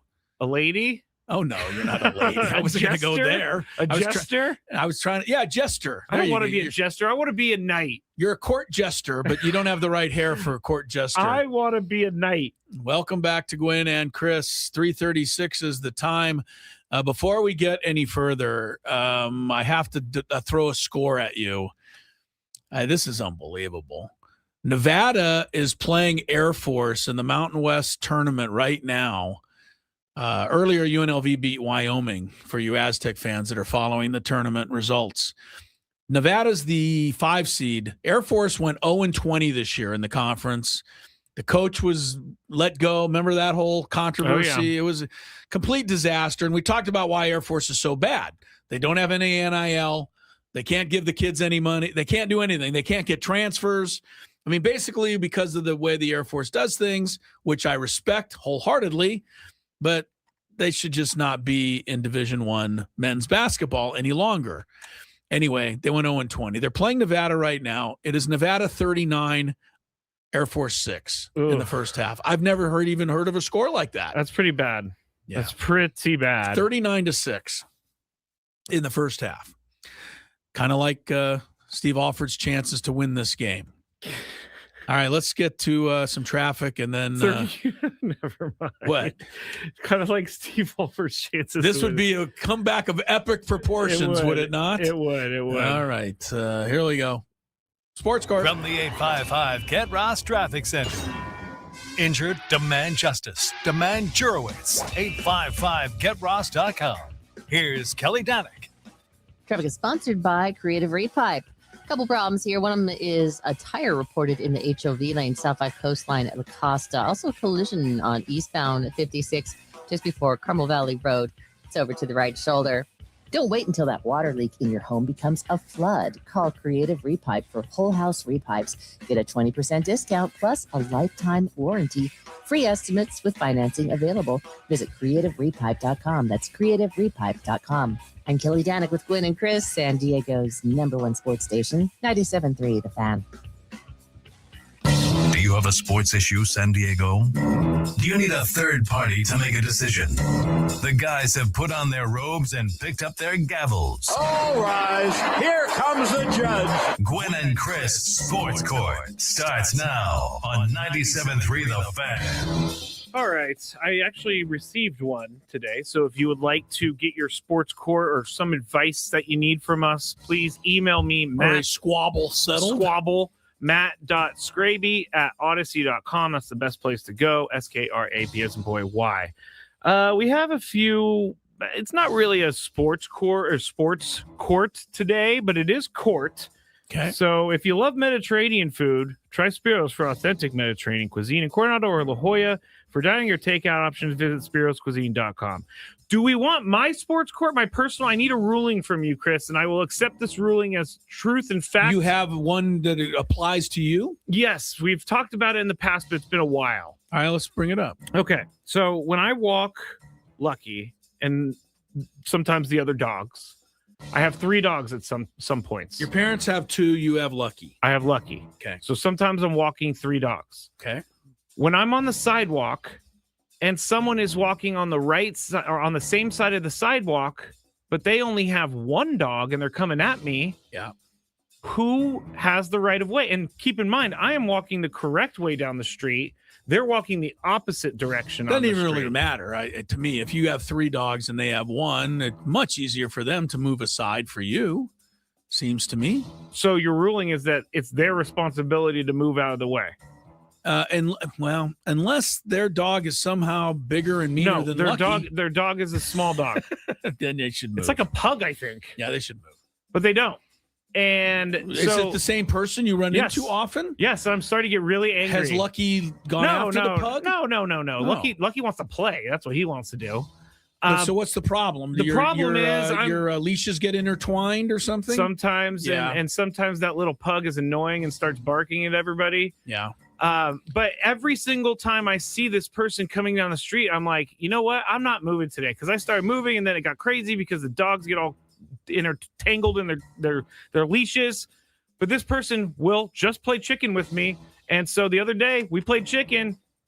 We both walked by on the sidewalk, like having to it was comical. Having to move out of the way. Have you ever played chicken so much that you actually ran into the other person? That's what it had. We were actually bumped into the person. Well, we were trying to get around each other on the side. I think that person is doing the same exact thing I'm doing. Like, he has to move because he has all the dogs. He probably is in a sports court right now. It's a woman. Or she's probably in a sports court right now, and the judge is telling her, do not move. You have the right of way. You're the woman. They're probably ruling the opposite. Dominic says 3-dog right of way. Yeah, I think this is an easy one. Yeah. I mean, it's just easier for her to slide over a little bit. Seems to me. I'm not trying to be sexist here. No, it's about saying, the 1 dog versus 3 dogs. That's all it's about. That's what I agree. I agree with you on this one, Skrabe. Yeah. You know what that story reminds me of? She mean mugs me all the time, too. She's not a nice person. Reminds me of one of my favorite jokes from Jerry Seinfeld. He told it when he was really, really young, way before even Seinfeld's show came around. He talked about the fact that parrots fly around, and oftentimes when you have a parrot inside, it'll fly directly into a mirror and smash. Yes. And Jerry Seinfeld's thought was, I get the fact that you didn't see the mirror, but what about the bird coming the other way? That's true. That's true. Similar to what you just... Yeah, you're right. You know, you should see the parrot coming the other way, because you're... Anyway, you get the joke. I get it. I wonder if you get the joke. That's very interesting, actually. I wonder joke. Why they don't see Don't it. They see the other parrot in the mirror? That's a great one. Thank you, Jerry Seinfeld. Okay, go ahead. All right, we're going to go to the next one. If you don't like that joke, blame Jerry Seinfeld, by the way. I didn't come up with it. It's interesting. I've never thought about it like that. But it's like me walking into a mirror and walking into it and not realizing I'm about to walk into myself. Yeah. You'd see yourself there. Also, so even if you don't see the mirror, you would at least stop, because you're about to bump into you. Yeah. All right, here we go. This one is a gym question. JYM? Yes. The gym I go to doesn't have a lot of treadmills, and I've recently started running. I went to the gym with my partner last night, and all of the treadmills were in use. I used some weight machines to start, then went back to the treadmills. I noticed there was a girl that just sat on the treadmill while her friend was using the treadmill next to her. She'd been there for at least 15 minutes not using it, so I went up, asked if she was planning to use it. She said she was with her friend, but I just said her friend can move to the other machine, or to the other side, instead of taking up 2 machines. Right. A woman comes over and asks what's happening, so I explain it. She said she's the girl's mother and that I shouldn't be telling her daughter to move. I just said her daughter shouldn't be taking up machines she has no intention of using. She said her daughter has the right to sit there if she wants to, and she's doing nothing wrong. So I said, hey, I could see where your daughter gets her entitlement from. That's the mistake. I don't think so. I would have said something worse. A member of the staff came over, and when I explained what was going on, they asked the daughter to move off the treadmill or leave the gym. My girlfriend said maybe I shouldn't have argued with the mother, but I don't see how I've done anything wrong. Oh, I'm sorry. They asked him to leave the gym. He had to leave the gym? They're asking him to go somewhere else or leave the gym. What? Am I not hearing this right? No, There's a lady using a treadmill. Yes. Her daughter is just sitting on a treadmill, not doing anything. And the guy wants to work out, and they're telling him to leave the gym, that it's okay to stand on a vacant treadmill and just take up the space. Yes. Now, that's not the question. The question the question from this person, because we both don't think, I'm sure, he should have been ejected from the gym. The question is, am I a jerk asking a girl to get off the treadmill in the gym, then arguing with her mother and saying that's where she gets her entitlement from? Yes, but I'm glad you did it, because I'm really tired of people. We already went over entitlement, Mark DeRosa, earlier in the show. How do you have the entitlement to take up a whole nother treadmill with your daughter standing there while somebody's waiting to try and actually work out? Yeah, I don't understand this. And I don't understand the manager of the, whether it's 24-hour fit, whatever it is, coming over and asking me to leave. I might turn in my resignation and go to another gym. I'd be that pissed. So I just went back to the post, and there was another line of information that was added. Okay. And it was that the girlfriend said he got kicked out because he raised his voice. I would raise my voice there. I'd be so mad that I wouldn't be able to help it. You know that my biggest pet peeve of all is people, entitlement, but another way of looking at that, people who just think they're the only people there. There's no one else who might need to use the machine. So yeah, my daughter's going to sit there, and too bad if you don't like it. I am so tired of people like that. I am beyond tired of people like that. So your answer, though, is that he is a jerk. He's a jerk, but I do the same thing. If he left out I can see where your entitlement comes from, I don't think he would have been a jerk. But it's a great line, though. It is a great line. It is a fantastic line. And I think it needed to be said. I'm okay with it. I'm okay with it too, because I haven't paid for a gym membership in a long time, but when I did, this would happen all the time. People would sit on the machines. You would ask them to move. They would give you a bad look. I will give you the old, if I worked out and I did an hour on the treadmill and then or the bike or something, I was just hunched over and catching my breath, then I got 5-10 minutes. No, this was 15 minutes. Right. No, this is a blowout. I would go to another gym. I would tell them that I am so mad that I was asked to leave that I am ending my relationship with this gym. That's how mad I would be, even if I was in the wrong for yelling at her. Okay. I can get with that. Okay. I can get with that because I think the mom's the whole problem here. Of course she is. She's the one who created this person. Can't stand you, Mom, in this situation. You could totally see her mom just coming to her aid all the time and saw her daughter getting talked to by a guy and then came over and had to be How did interject. you not know that what you're doing is inconsiderate to other people? How dumb are you? Some people don't think about that, Chris. Honestly. Well, I'm going to keep saying it until more people do think about it. All right. It's the biggest thing out there that bugs the you-know-what out of me. The bejesus. The bejesus. All right. This one is one I actually received an email, and it was a little bit ago, so it's not like a pressing matter, but they were on a 3-month work trip to the Netherlands, and they worked in a small office with about 8 people. They're in the Netherlands. Yes. They shared a communal fridge. And during the first 2 months of their trip, the lunch, or basically the whole 3 months, their lunch was stolen a few times. And it wasn't like just random snacks, but the entire lunch was stolen. And so this person said, I didn't have time to cook, so I would go to restaurants. Cooking our own meals was difficult, so I'd put stuff in the refrigerator, and it has always been stolen without a trace. It's not just frustrating, it's expensive, and this messes up my day every time. I mentioned this a couple of times during the conference meeting that someone has been taking my lunch, and everyone either ignored it, or took no responsibility or admitted it. I really wanted this to stop, so I bought myself a mini fridge, put it on a desk near me, a free desk near me, nothing fancy, just enough to hold my meal and a drink.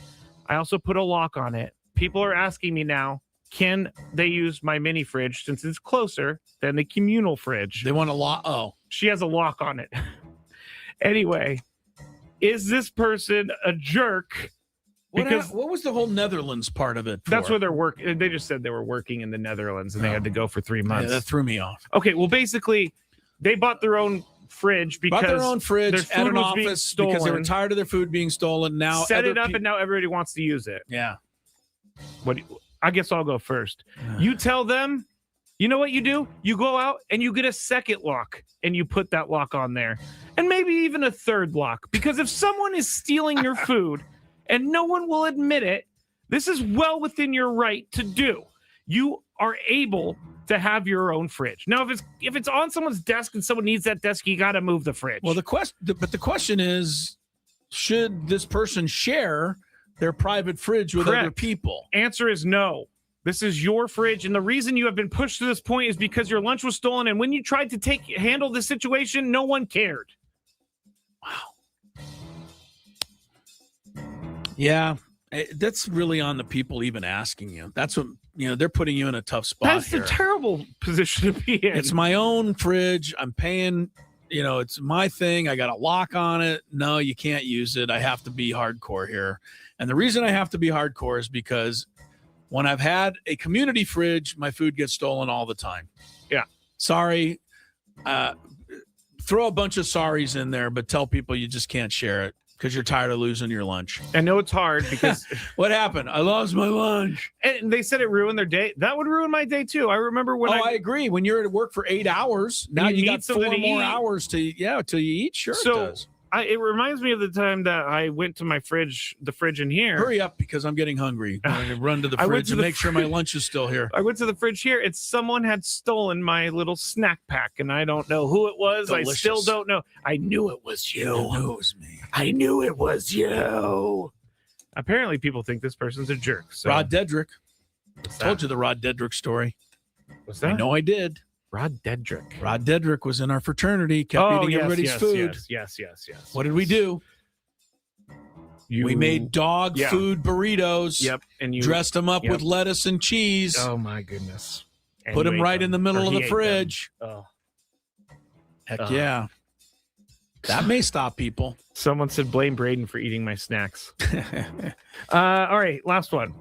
Yesterday at around 7 p.m., I got a text message from a friend asking how I'm doing. I was busy, put the phone down, didn't really care to text back, so I messaged them today at 2 p.m. Now that friend is mad because they said I read it and I didn't reply. Oh. I definitely had the time to answer, but hey, I just didn't want to. The question is, how much time, grace period, do you get for returning a text message saying how you doing? Yeah. Okay. I think the next day is, in this day and age, is legit unless it is something that is timely. Yeah. As in, you tell me, hey, what time are you going to be at work today? Or so we can record something. No, this is like how are you doing? I can't tell you the answer the next day. Yeah. If somebody's asking how you're doing, I would love it if you could take a second and at least click on it and put a thumbs up so that they know you got it. Because it does get frustrating when you're waiting for somebody to text you back. Yeah. But I think the next day in this day and age is acceptable. I'm not going to rule against the person here. All right. You think it's got to be, and what's the cutoff? No. I mean, if it's 10 o'clock at night, do you have till that's 11 at night? You know what I mean? Yeah. So I'm just going to give it till the next day. See, an expectation on a text back isn't a thing.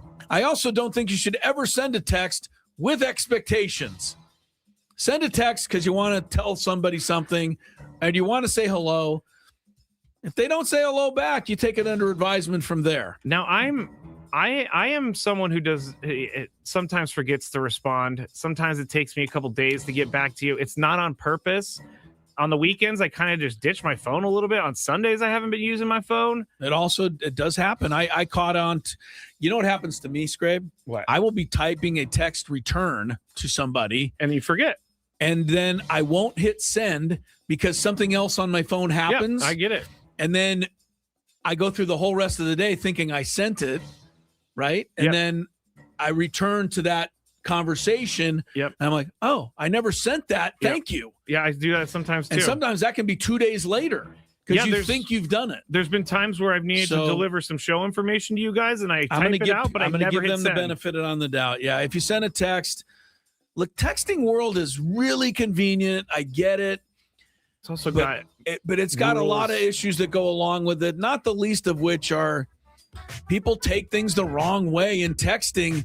You have to really be tricky sometimes to get across what you want to get across. Tone, there's no such thing as tone in text. It's hard to do, but sometimes you want tone in your text. Well, then that's when you say, hey, I've actually said this before. I'm saying this a little bit, seriously. Don't you just capitalize all the letters? Well, that means you're yelling. Hurry up, I don't want to yell. I don't want to yell. You don't yell. I do think if you have the text and you just don't want to do it because you don't like the person, you probably shouldn't be friends with this person. Anyway, there you go. I'll tell you, I'm not the only one to say this, but how many times has texting saved you from having to speak to somebody you just didn't want to? All the time. All the time. All the And guess time. what? The same goes the other way in your direction. That's true. People don't want to talk to you either. Yeah. That's So fine they with send me. a text. Stay away. Chris versus the fans next.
Gwynn and Chris, we're having a good time today. Skraby and I. Tony's not in. Padres were idle today. We did have Sam Dykstra on from MILB.com. If you are a Padre fan and missed that interview, not because of the questions, but because of the information provided, I suggest you go back and you listen to it at 97.3thefan.com. It took place at about 2:40 this afternoon. That's correct. It was good. He had a lot of insight on some of the young Padre players and the potential future of Ethan Salas, etc., Luis Camposano, all those guys. So I know you Padre fans like to keep up with that. We're going to do Chris versus the fans, though, right now, 833-288-0973. If you want to play ball, give us a call. There are a couple of lines open. We have had a lot of first-time callers lately, and many of them have been winning lately. I have not really been – I don't really keep my stats, but it hasn't been a good run for me recently. Yeah. Which means you can win out there. Yeah, that's true. Because I missed the questions. Yep. And if you win, you'll qualify for our grand prize, 2-night stay at Fontainebleau, Las Vegas, and a $150 resort credit. March is here. Okay. And the Fontainebleau, Las Vegas is the place to catch every game. High-energy watch parties with expansive screens, great food and drinks, exclusive room rates, plus the pools and the day club are open. Book your stay today. FontainebleauLasVegas.com. I wanted to say hi to Alex out there. He is he was the team doctor that was with us on the trip to Las Vegas for the tournament, the women's basketball team. We don't have a team doctor travel throughout the season. We have the athletic trainer, who's incredible, by the way, Queenie Soriano. She's the best athletic trainer I've ever seen. But they send a doctor when they get to this part of the season. Alex is a good guy. He listens to the show. And so we were chatting, and I think he was trying to kind of schmooze me a little bit, Scrape, thinking that I would give him some insight that I don't normally share. About what? He goes, come on, man. Chris versus the fans. Do you really know all that stuff? And I think he was hoping that I was going to say, yeah, you're right. I look a lot of it up. That's true.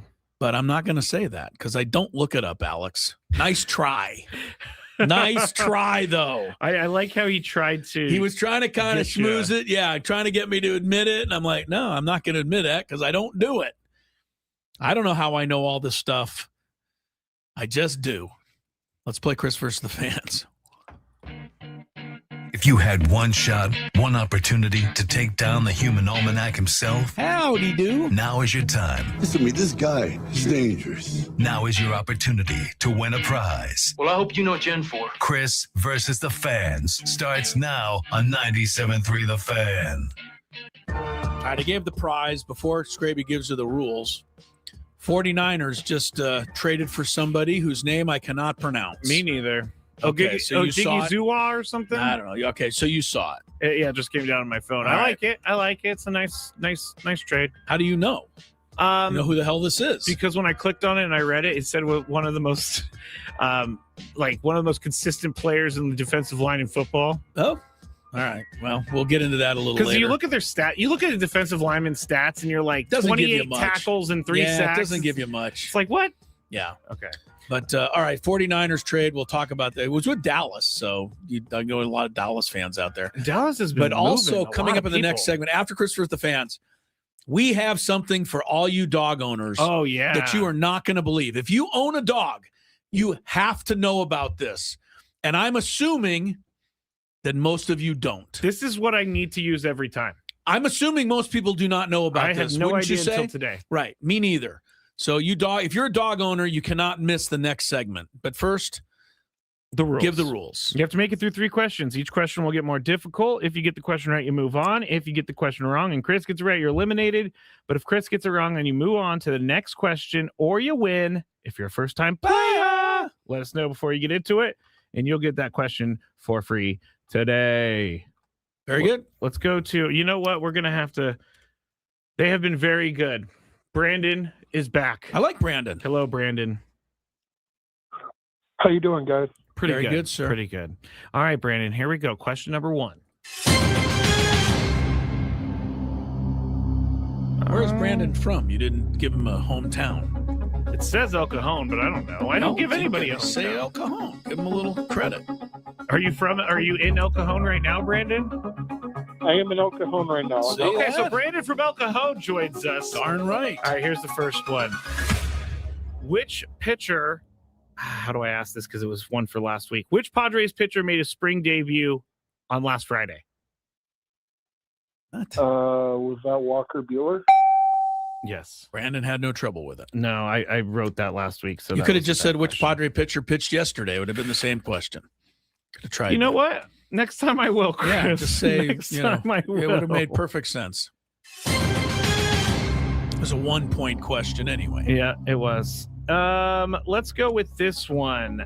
Which Padres pitcher is the only to have pitched in 3 separate World Series?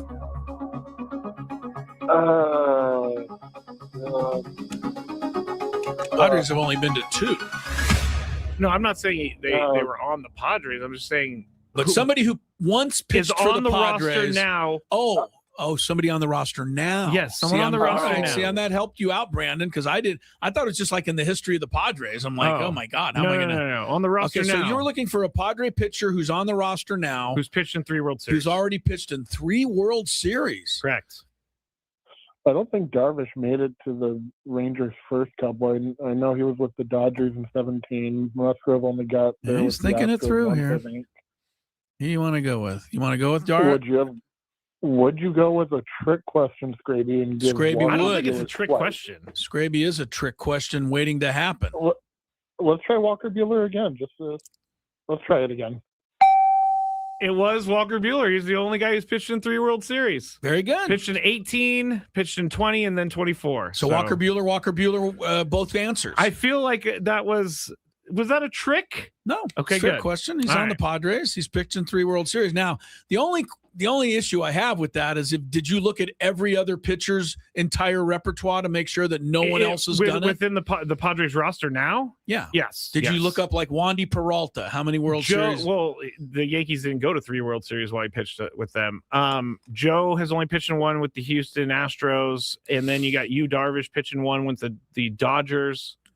I'm sure you're right. Pretty sure David Morgan hasn't pitched in a World Series. Mason Miller. All right, off you go. Next question. If you can make the answer Walker Buehler, that would really be cool. It's not. Oh, it's not. I'll tell you that. We're done with the Walker Buehler Those are it for Walker Buehler. What pitchers went to Vanderbilt whose initials are WB for the game? I didn't know he went to Vanderbilt. He did, yeah. I would have been like, Warner Brothers? Yeah. All right. In 2016, Brandon, what player became the first from San Diego to be taken first overall in the MLB draft since Adrian Gonzalez in 2000? Again, in 2016, what player became the first from San Diego to be taken first overall in the MLB draft since Adrian Gonzalez in 2000? Adrian Gonzalez went to Eastlake. I know he did.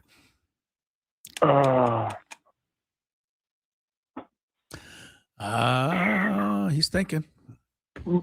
2016. I'm going to pass. Ooh, okay. Pretty smart because I hate the draft. Yes, you do. And I don't know anything about the draft. That was for Brandon. That's for Brandon. But I think I know this one, unfortunately. Really? Because it's kind of notorious. Notorious? Well, maybe it's not. Notorious? Maybe it's not. Maybe I'm... Could you be wrong on this? Potentially? No. Because you're saying the first Padre... Our first number 1 overall pick who's from San Diego. Born and bred San Diego. Matt Bush. Yeah. But Matt Bush was the number 1 overall pick. Yeah, he went to Mission Bay High School. All right, I think you got it right then. So that's why. Well, actually, no, because I said in 2016. I know you did, but you also said he was the first chosen since Adrian Gonzalez. You threw me off. Anyway, what's your answer? The answer is Mickey Moniak. Mickey Moniak. Very good. I only thought of Matt Bush. I know he was pretty sure he was the number 1 overall pick. And it was the year that Verlander went behind him. And no, I knew that that's why it's pretty notorious. I knew that he was the first overall pick. I just honestly he went to Mission Bay did not High School. think I know about him. Yeah. All right. Why don't we just do it? Do you have another 3? Is that fair? I do have another 3. I like Brandon, but I don't think he should win on that because I think when was he selected first overall? Maybe he was before Adrian Gonzalez. No, because he was in 2000. Anyway, I botched that question. All right, do another one. Brandon, you're still in the hunt. He's still there. He knows the game. He knows you're capable of screwing up. I should have said what Been who around was the, here long I should have enough. said who was the last player to be picked first overall From San Diego. And you know what? I would have said Matt Bush, and I would have lost because I forgot about your guy, dumb. Mickey Moniak. That was dumb. By the way, I asked AI one day, who are famous people from La Costa Canyon High School? And Did you come was up? nowhere to be found. So Matt Bush, 2004. You just took yourself off the camera. All right. Here we go, How did I Brandon. do that? Another Oh, question, number no. 3. Clicked the wrong thing. Go ahead, Brandon. For the title again. What team? I know this is real. What Okay. team won the first ever World Baseball Classic? That's a good, fair question. Japan. Japan is correct. Wow, he nailed it. All So right, he would've Brandon, got you it are anyway. a winner, deservedly so. Stick around. Yep. Stay You'll there. have a shot to go to the Fontainebleau. Dang it. I really thought that Mickey Moniak question was a good one. It was a good one. You just I didn't just word it right. botched it. I You didn't word botched it right. it. You didn't word it right. I botched it. All right, get me back on the camera. I think I'm back. I don't know. Maybe I'm not. It's still having issues. Yeah, I'm there. I don't see you, though. Oh, I'm buffering. By the way, if you want to watch us, you can. Just go to YouTube, search 97.3 The Fan, or search Gwynn and Chris. I have a question for you. We got to go to break, but and don't go anywhere. If you own a dog, Yes. you can't miss the next segment. So I'm just telling you in advance. But real quick, if you're watching, see, I get this a lot because I watch games on the bus, I watch games in the airport. I got on my phone, I'm traveling, I'm watching games. If you're watching a game, any game on your phone, and it stops, it freezes, what is your course of action? Like if it stops for 2 seconds, I'm good because I can wait. But if it stops and it's obviously stopped for whatever reason might be, what is your course of action as a viewer? When it stops, I wait. It freezes. I wait like 10, 15 seconds. Okay. And if not, then I just close the app and reopen it. Close and reopen. Okay. Like You go to the whole I quit close the and app. reopen. I give it the old hit the play that button doesn't like work. 30 times. Oh, I thought you said hit the phone. No, I just keep pushing the play that's button. worse. And That's then I try worse. the back. I think you're confusing rewind it. and then forward and then hit it again. No, you're confusing it. And then I flip the phone on its side and then I flip it back. You're confusing the phone. All right. So if it's a freeze out, you just also look at your service or your Wi-Fi. Make sure it's not too bad because then maybe you can move into an area with better Wi-Fi. But I know what you're saying because like sometimes I'll pull out my phone and watch and it'll be choppy and then I'll close it and open it back up and try it again. There's nothing quite like 4th and goal. The ball's in the air and the thing freezes on that. You're like, Yeah, what happened? Rico has a nice idea actually. Try to refresh the stream by pulling the screen down. I don't know. Interesting. Because so you take you mean like this, the finger down? yeah, and you okay. pull it down and it should spin. Okay. There we go. See, that's what I was looking for. Your answer was not of any use to me. My answer was Rico great. was good. Thank you, Rico. Rico was very good. Looking forward to trying that next time. We'll take a You're break. not going to try my way? No. Why would I go out of the app, go back in the app, search and find the game Guarantee again? it to work. Yeah, but Rico is this a whoop? I like Rico. Rico, you're the man. Thank you. That was big. My day has gotten better. My life has gotten better. And we're going to make everybody's life better. If you own a dog, we're going to really make your life better. Or maybe not, but we'll see. But if you own a dog, don't miss it next after traffic.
Got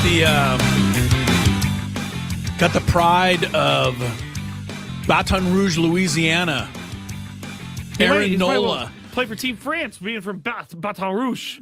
Apparently not. Aaron Nola pitching for Team Italy. I don't know how that all works, but anyway, he's on the hill. He's trying to pitch Italy to a victory over Mexico, which would help the U.S. make the knockout stage of the World Baseball Classic if Mexico wins and scores 4 or fewer runs while winning. Mark DeRosa and his guys go home. That would be bad. No score, bottom of the first. We will certainly keep you up to date on the big Italy-Mexico games. Turned into one of the biggest games ever played in like American baseball history. It really has. If Mexico wins this and the U.S. gets knocked out, it's going to just reverberate. Sorry to say. All right. We promised you out there, and we are sports talk, but we try to talk about a lot of other kind of things here from time to time. And both Skraby and I have dogs. And I'm sure almost everybody listening out there has a dog, or certainly knows somebody who has a dog, or so there's a dog in the family somewhere. Yes. So I don't think we're leaving anybody out with this conversation. No. And both Skraby and I found out something today from our guy down the hall. He works at our sister station, KSON, Kimo Jenkins. And Kimo is honestly retiring in a couple of months. He has been doing the on-air DJ thing for as long as I can remember. He's one of the all-time greats, legends in our business. And, along with that, Skrabe, as you know, he's one of the world's nicest guys. He's the best. He's the best. So we're talking to Kimo earlier, and he and his wife, Shannon, are moving to Italy. Yeah. This summer, and that's where they're going to make their home, et cetera, after Kimo retires. So they have the best dog, though. Angie the dog. I wish I could go get her right now. She's here. I know. She's such a cool dog, but she's a pretty big dog. She's a big dog. Right? Big dog, She's Angie. like a pit bull. But she's a mix. softie at heart. Oh, such a softie. Oh, yes, the perfect dog. When you say, come here, Angie, she'll come over. She'll just. We love Angie. She just snuggles up next to you. Angie's the best. But Angie's quite large. So I asked Kimo, how's Angie getting to Italy? I mean, I don't think Angie can swim that far.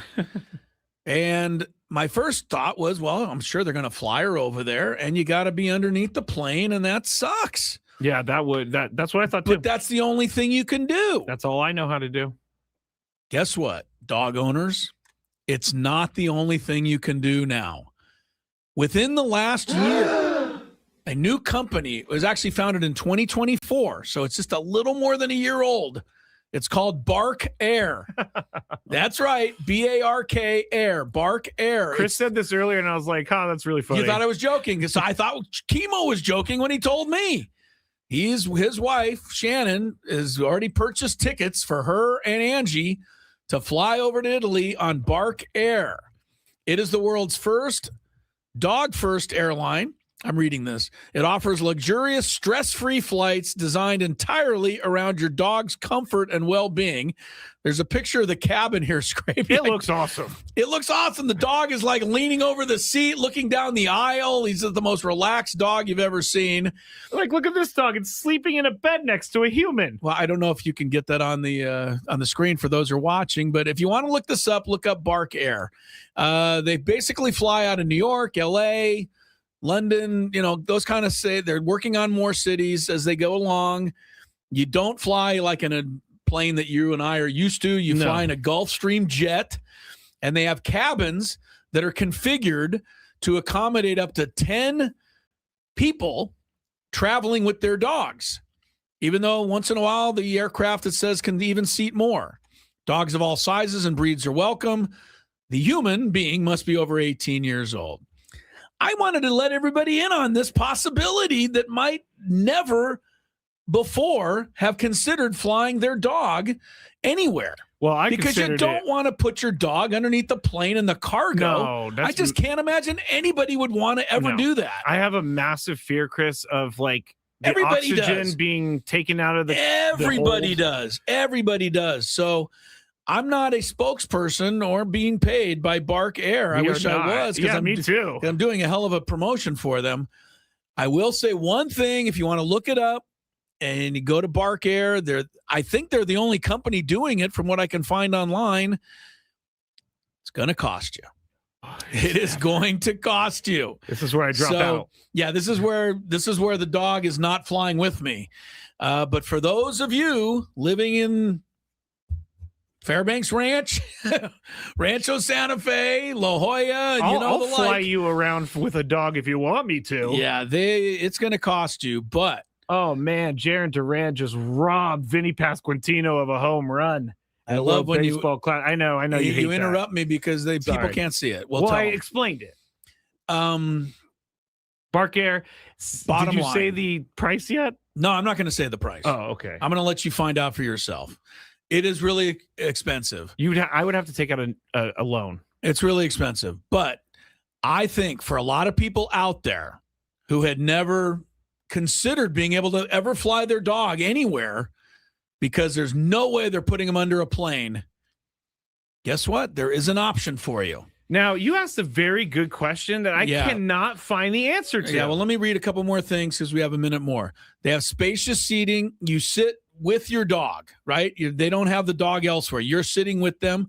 It says they have calming aids like music, lavender-scented towels. They have specialized in-flight meals such as doggy champagne, whatever that is, and barcachinos. They have lounges with treats and toys and comfortable seating before you take off. They have onboard entertainment. This is fun for the human beings.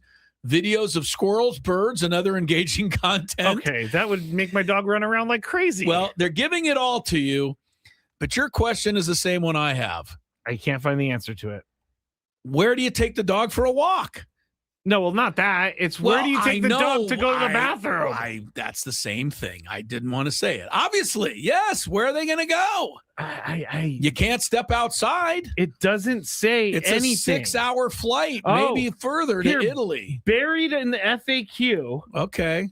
Is there some? Are you going to be able to read this on air? Yes. Is there a place to relieve my dog there are designated relief areas outside of each plane for you to mark one last time before your tail's in the clouds. If you have to go during the flight, we have some pads in designated areas. Okay, that's weird. Pad isn't going to work for number 2. Has anyone ever smelled a dog do that? Yeah, number 2. It will fill up that entire cabin. Number 2 can be an issue. I don't like that. Well, I don't know. Look, Chemo's wife is flying Angie to Italy.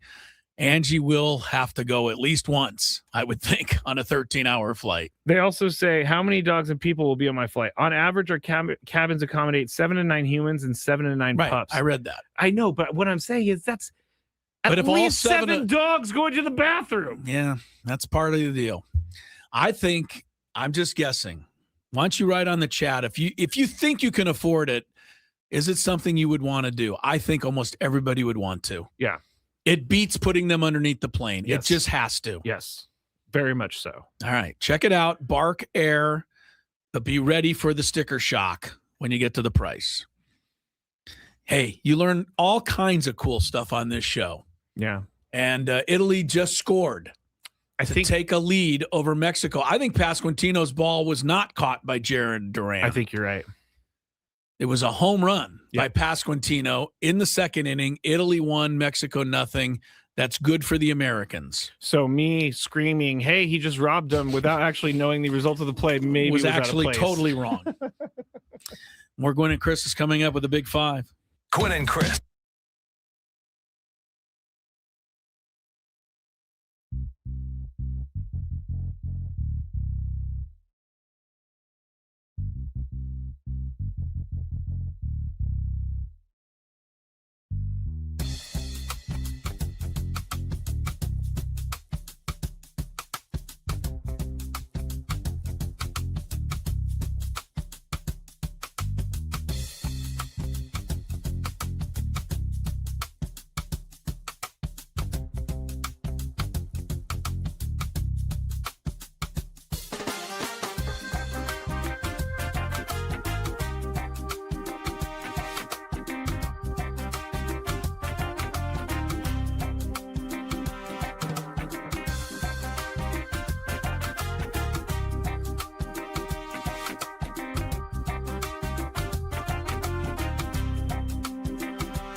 4:36. Tony's off today, as are the Padres. Chris and Skraby here from the Bill House Studios. We know how. When we last left you, Nevada was leading Air Force 39-6. Yeah, that was the score of a basketball game. It's now still a blowout, but it's at least a little somewhat more presentable. 75-36 late in the second. Spree. Yeah, Air Force has gotten hot, but still a 39-point lead for Nevada. They're obviously going to move on in the tournament. Earlier today, UNLV moved on. Aztecs await the winner of Fresno State and Colorado State later tonight. One other college basketball note, speaking of blowouts, earlier today in the Big 12, Iowa State 91, Arizona State 42.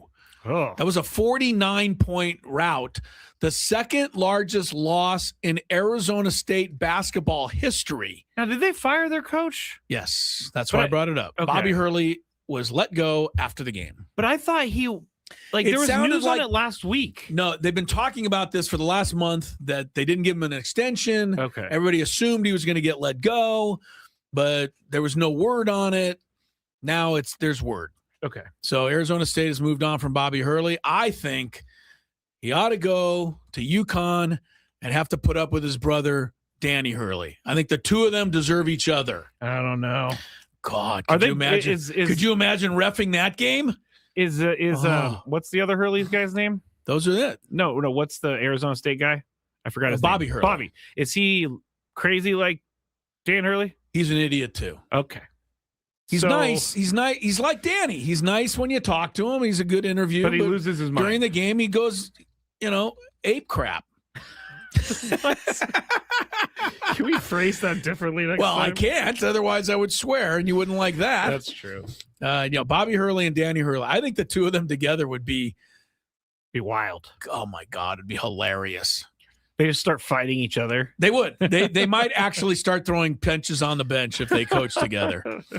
All right. That's the news there. We got a big 5 coming up. But first, Skraby is going to check us some traffic, or Kelly Danick is. From the 855 Get Ross Traffic Center. Injured? Demand justice. Demand Jurowitz. 855GetRoss.com. Here's Kelly Danick. Traffic is brought to you by Albertsons, Vons, and Pavilions. Definitely getting a little busier out here, guys. Orange Avenue off-ramp, South 805, got a collision. Also reports of a stall on southbound 5 right at the North 163 connector ramp.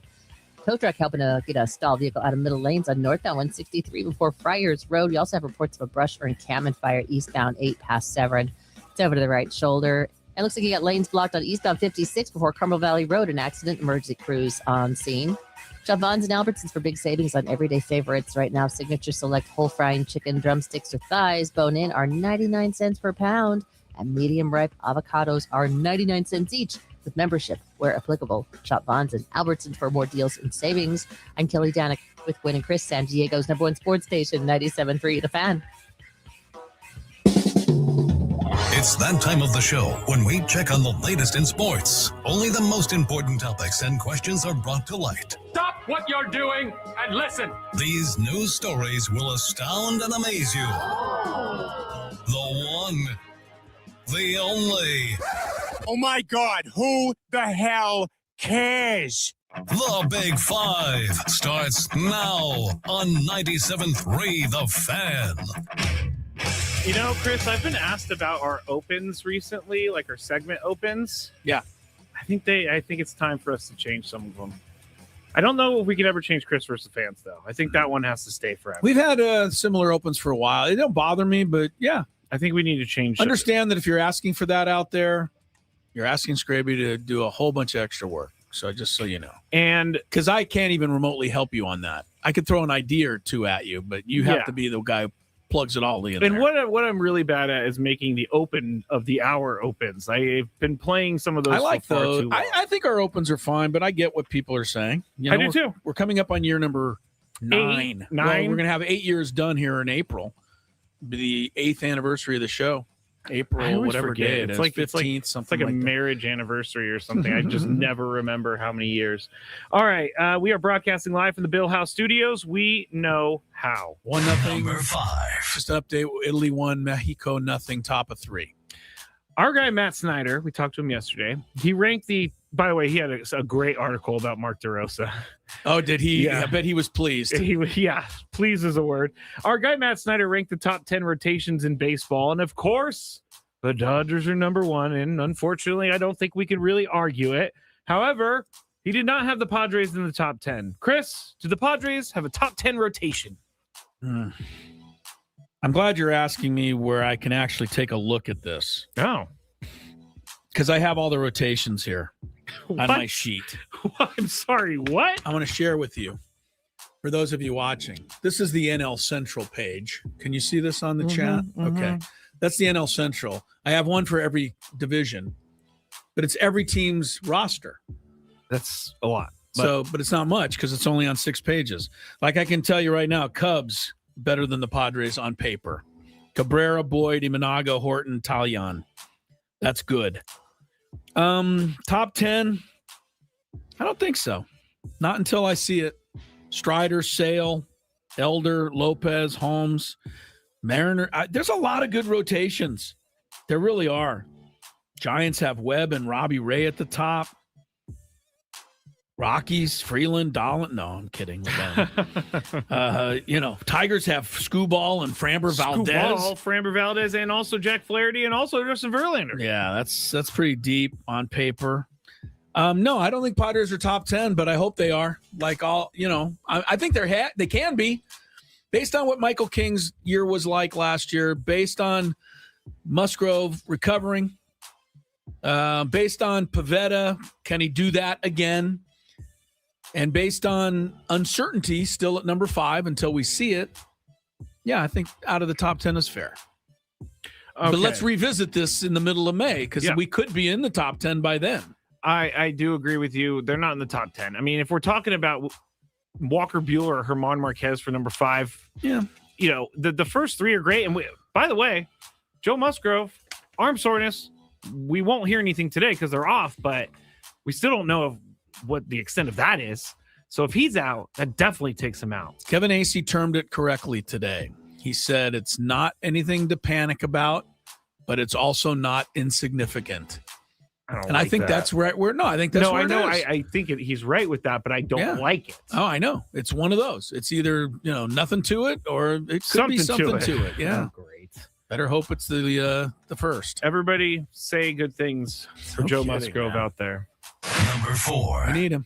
The Indianapolis Colts and quarterback Daniel Jones reached an agreement today on a 2-year, $88 million contract that can be worth up to $100 million. Jones gets $50 million fully guaranteed at signing, while $60 million is guaranteed for injury. Wow, that's weird. And I'm fired up, Jones said. Fired up to be back and definitely grateful for the opportunity to be back and here with the Colts, end quote. Jones is recovering from a torn Achilles, expected to be ready for the start of the regular season. One source told Adam Schefter he, quote, absolutely expects him to be ready for training camp. I'm up first. Is this a waste of money? I guess I can't say it's a waste of money because they did pretty well in the beginning of last year. And then when he got hurt, they completely went downhill. But how does Daniel Jones keep getting all these contracts? When did they started going downhill while he was still there? Right? Yeah, but then he got hurt. It showed that the team was worse without him. Yeah. But you're giving a guy who's never done anything $44 million a year as a base. He's won a playoff game. One. That gets you $44 million. I know, but the Dolphins gave Tua $54 million, and he hasn't won a playoff game. Now I know this is the going rate for a quarterback. Yeah, this is what's happening. If I'm paying quarterback $44 million, it's not going to be Daniel Jones. If you have to write in a guaranteed number for injury, it means you're injured too much. Go ahead, Chris. I don't know. Quarterbacks just make too much money. So does every other position. I don't know what else to even tell you. I was reading the free agent signing story today. I mean, Jalen Phillips, another former Dolphin edge rusher, $30 million a year with Carolina. Wait, you got $30 million as 4 an edge years, rusher? 120. Yeah, that's Wow. $30 million. He just made $80 million guaranteed. The guy has hardly played the last 2 years. Wow. So, and he's not alone. This is all over the place. $30 million for edge rushers. Bradley Chubb just signed with Buffalo. $17 million for 3 years each. No, I mean 3 years, 42 total. Look, the Raiders just signed a center. Yeah, Lindenbaum. From $30 million. The previous high for a center was 20. Yeah, people are crushing this move. They went 100 and what is it? I don't know the Trump math on percentages, but it's like they went 200% above what the asking needed to be. Right? Yeah, I mean, it's 200% more. I don't know what it is. Everybody is crushing this move. The highest is the best center in the history of the game is making $20 million. They gave him 30. They didn't give him 21. Yeah.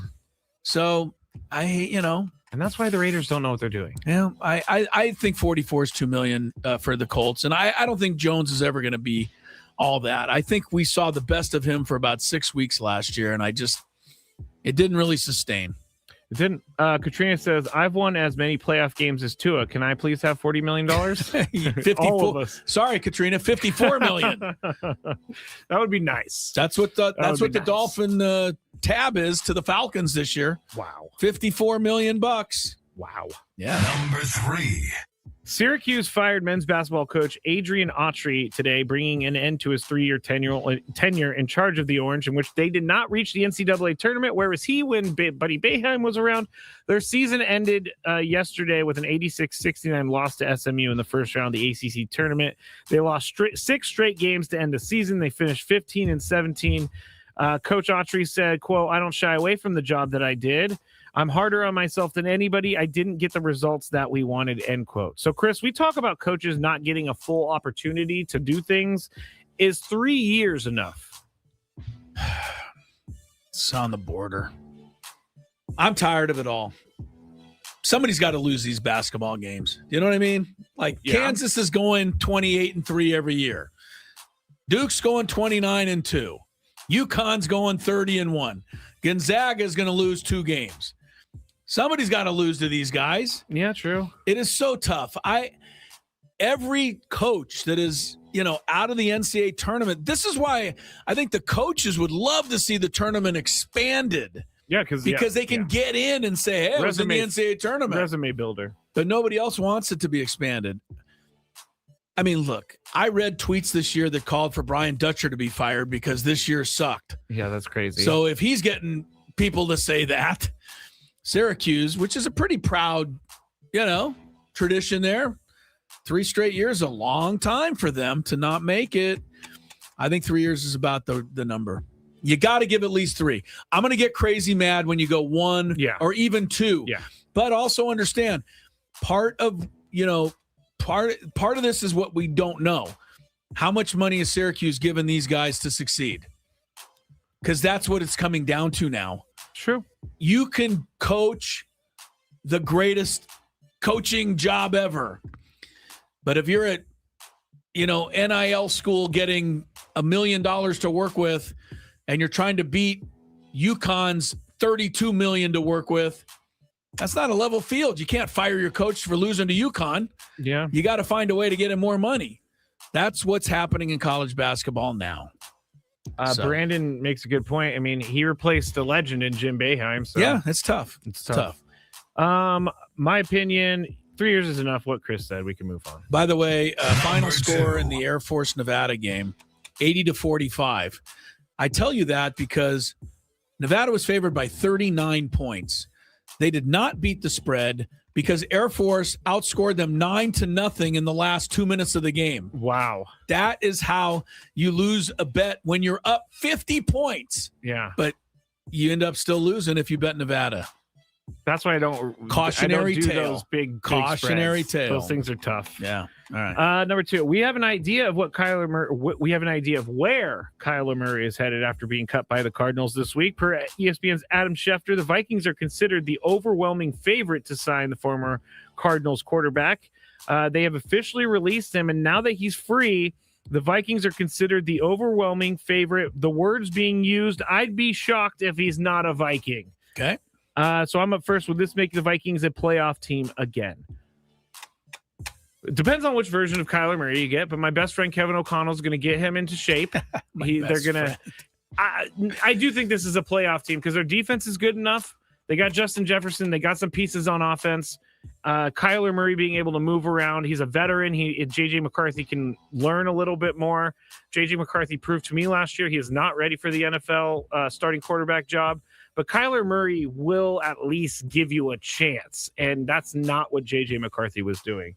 So I do think they would become a playoff team if Kyler Murray was good. Chris? They're almost a playoff team with J.J. McCarthy. They were 9-8 last year. I keep forgetting that. They were 14-3 the year before. I did know that. Kevin O'Connell's doing a hell of a job. But I can't guarantee that Kyler Murray makes them a playoff team for one reason. And I've heard this multiple times. Do you remember when we were talking about, the Dolphins should get him immediately? Yeah, you brought this up. And I thought, yes. And then I read into it and I'm like, no. Kyler Murray is a lazy bum. And I'm all right. But the word on the street is that he does not work hard. That is true. He does not study. They had to put it in his contract, didn't they? I'm not sure if that's a rumor or not. All right, but but the word was that they had to put in his contract that he had to, work a certain amount of time. Yeah. You didn't ever have to put that in Peyton Manning's contract. So once a lazy bum, usually always a lazy bum. Is Kyler Murray going to work hard enough to be really successful? The NFL level is insane. You know it. I know it. Right, Skrabe? Yep. It is insane. Italy just made a 2-0 home run by John Birdie, backup infielder for the Cubs, I think, a couple years ago. So 2-0. It's better for the U.S. They're in the top of the fourth inning. Mexico could still win 3-2 or 4-2. But those are the only things now that can keep the United States out. I did look this up real quick, and some people are talking about it, so I trust it. But it seems that they have an independent study clause that required him to spend at least 4 hours a week watching film. Yeah. Specifically noted that he couldn't be watching TV or playing video games during that time. It's not a good look if you're an NFL quarterback. I think he was humbled a little bit. To be good at the NFL level, you know that. You got to eat, sleep, breathe, everything. I know. I don't think Kyler Murray works hard enough, so that's going to be Kevin O'Connell's big challenge if he ends up going there. All right. Number 1. Bryce Harper is all up in the news lately, but one thing some fans are saying from the Phillies part of the country is that Bryce Harper has seen his best years, and the Phillies fans are worried about his start in the WBC as a sign of things to come. Okay. He's only like hitting 200. It's 3 for 14. Oh, so, well, that is bad. It's over. That is bad. Yeah. But here's the question, Chris. Has Bryce Harper seen his best years? Hey, maybe. Should we carry this over? No. I don't want to talk that much about Bryce Harper, really. Okay. So your answer is maybe. But I don't think he's a guy like I'm throwing out the, with the wash either. Oh, of course not. He'll hit 27 bombs, 75, 844 OPS. His career's 905. So I'd say, yeah, I think he might be on the downside. But he's still he's in his 15th year coming up. Remember, he started playing. He was like 11 years old. He was very so. His last MVP was 2021. So I think his best days are behind him. But that doesn't mean he's still not a 25 home run, 80 RBI guy, which is still pretty productive. So Phillies fans, calm down. Yeah. Calm down, everybody. That's it for the Big Five. All right, we'll keep it in this baseball, but a good start as far as the U.S. is concerned. Aztecs basketball is back, and the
Chris. Wednesday, actually final 46 minutes. Leaving a little early today to get you up there for the Big West Conference basketball tournament. I'm assuming it's in Las Vegas. Every other tournament is. I don't think so. You don't think it's in Las Vegas? I bet it is. Let me see. UCSD taking on Cal Poly. San Luis Obispo. Cal Poly slow. Oh, it can't quite make Las Vegas. Henderson. Yes. I read that. Yes. Henderson. It's in the outskirts of it's Vegas. Not quite Vegas, but it's close. It's close. Yes. That's where the Big West is. That's where we will take you. UCSD basketball fans, everybody who's an Italy baseball fan tonight, Aaron Nola is getting it done for you. He really is. To this point, they're in the fourth. Italy 2, Mexico nothing. An Italy victory guarantees the U.S. advances, but a Mexico victory, and it has to be by a score of either 3-2 or 4-2 or 4-3. Those are the only three options left. I hate this whole tiebreaker It's weird, thing. yes. But if any of those final scores in favor of Mexico would eliminate the United States and the genius that is Mark DeRosa. I don't want to have to be Albert Einstein to figure out the tiebreaker, okay? Well, I'm giving it to you. Mexico win, scoring But I don't 4. understand it. 4-3, 3-2, 4-0. Well, that's all that's left. Okay. Oh, I see. When the game began, anything with Mexico winning at 4 or under would win. But now that, I don't want to be too confusing here, but now that Italy has scored 2 runs, Mexico is going to have to score either 3-2 or 4-2 to eliminate the good old U.S. of A. Keep dealing, Aaron Nola. Aaron Nola's getting it done, man. I can't believe that guy had a 6.01 ERA last year. How did that show up? I don't know. And how was he not on my fantasy team doing that? Because most guys that have years like that are on my squad. But that just came out of nowhere because Aaron Nola, up to last year, was one of the best guys in the league. Or, pretty good. Right? Yeah. I'm reading because I'm trying to find out if Mark DeRosa has said anything since all this, and he hasn't. But he's just sitting at home right now with his fingers, legs, elbows, kneecaps, all crossed. He's got to be hoping that this works out for them, because if it doesn't, he's going to be shredded. Now, he's already getting shredded, and they haven't even been eliminated. I know. What happens if they actually get eliminated? Yeah, that I cannot predict, nor can I stop. Right? I mean, it's going to be crazy if I think they this don't is make where it. he made the mistake. He made the mistake when he said, I misspoke. I agree with you. Because he did not misspeak. He said what he said confident. Let me play it. Let me play what he said, because I want to make sure everybody has the tone and everything. So give me a second. All right. Well, what you're going to refer to is his interview with the MLB Network yesterday or this morning. Yesterday morning after the day they beat Mexico, the next day before they played Italy. Mark DeRosa said this to Matt been awesome. Vasgersian. Just a leader of men behind the scenes with Aaron Judge. I'd like to get him in there. I'd like to get Gunnar in there again. Ton of respect for Italy. It's weird. We want to win. We want to win this game, even though our tickets punched to the quarterfinals. Because there you go, tickets cut punched. He says it like he it's in his fabric. He said it like he believed it, and he continued on down that vein. Yes, he had a press conference before the game, talked about how everybody celebrated the night before, and that some of his guys were dragging. That's a quote. He also filled out a lineup that was less than stellar. Yep. For the Italy game. Less than stellar. Well, yeah, they're all stellar. No, I'm saying you know what I mean? for that, it was like Paul Goldschmidt. Well, he kept some of his starters out. And so for him to say he misspoke is just a lie. He didn't misspeak. He truly believed they were moving on until finally somebody tapped him on his shoulder somewhere and said, And, so I agree with you, Skraby. He made a mistake. Again, I'm not against mistakes. Yeah, me neither. I'm against covering them up and lying about them. That I'm against. I think he also, anyway, yeah. If someone, from the moment he said that, somebody should to the game, someone should have told him what the deal was. Somebody should have helped him out. Yeah, I agree with that. It's like everybody just kept it to themselves. He doesn't seem like a guy that's scary to approach, but. Yeah, somebody should have said, Mark, I got to tell you, you might want to win this game tonight against Italy. Any other baseball news on the home front? No news on Joe Musgrove. If you are wondering, thank you. Joe Musgrove, we don't know anything. Padres are off today. I think everybody's off. I don't think anybody's even at the facility, or maybe just a few people working out. Astros closer, Josh Hader, remember him? Yeah, oh yeah. He's going to open the season on the injured list. I know. We still haven't heard from Randy Arozarena about his rant against Cal Raleigh. Cal Raleigh said there's no beef. Don't know what Arozarena thinks yet, but haven't heard on him.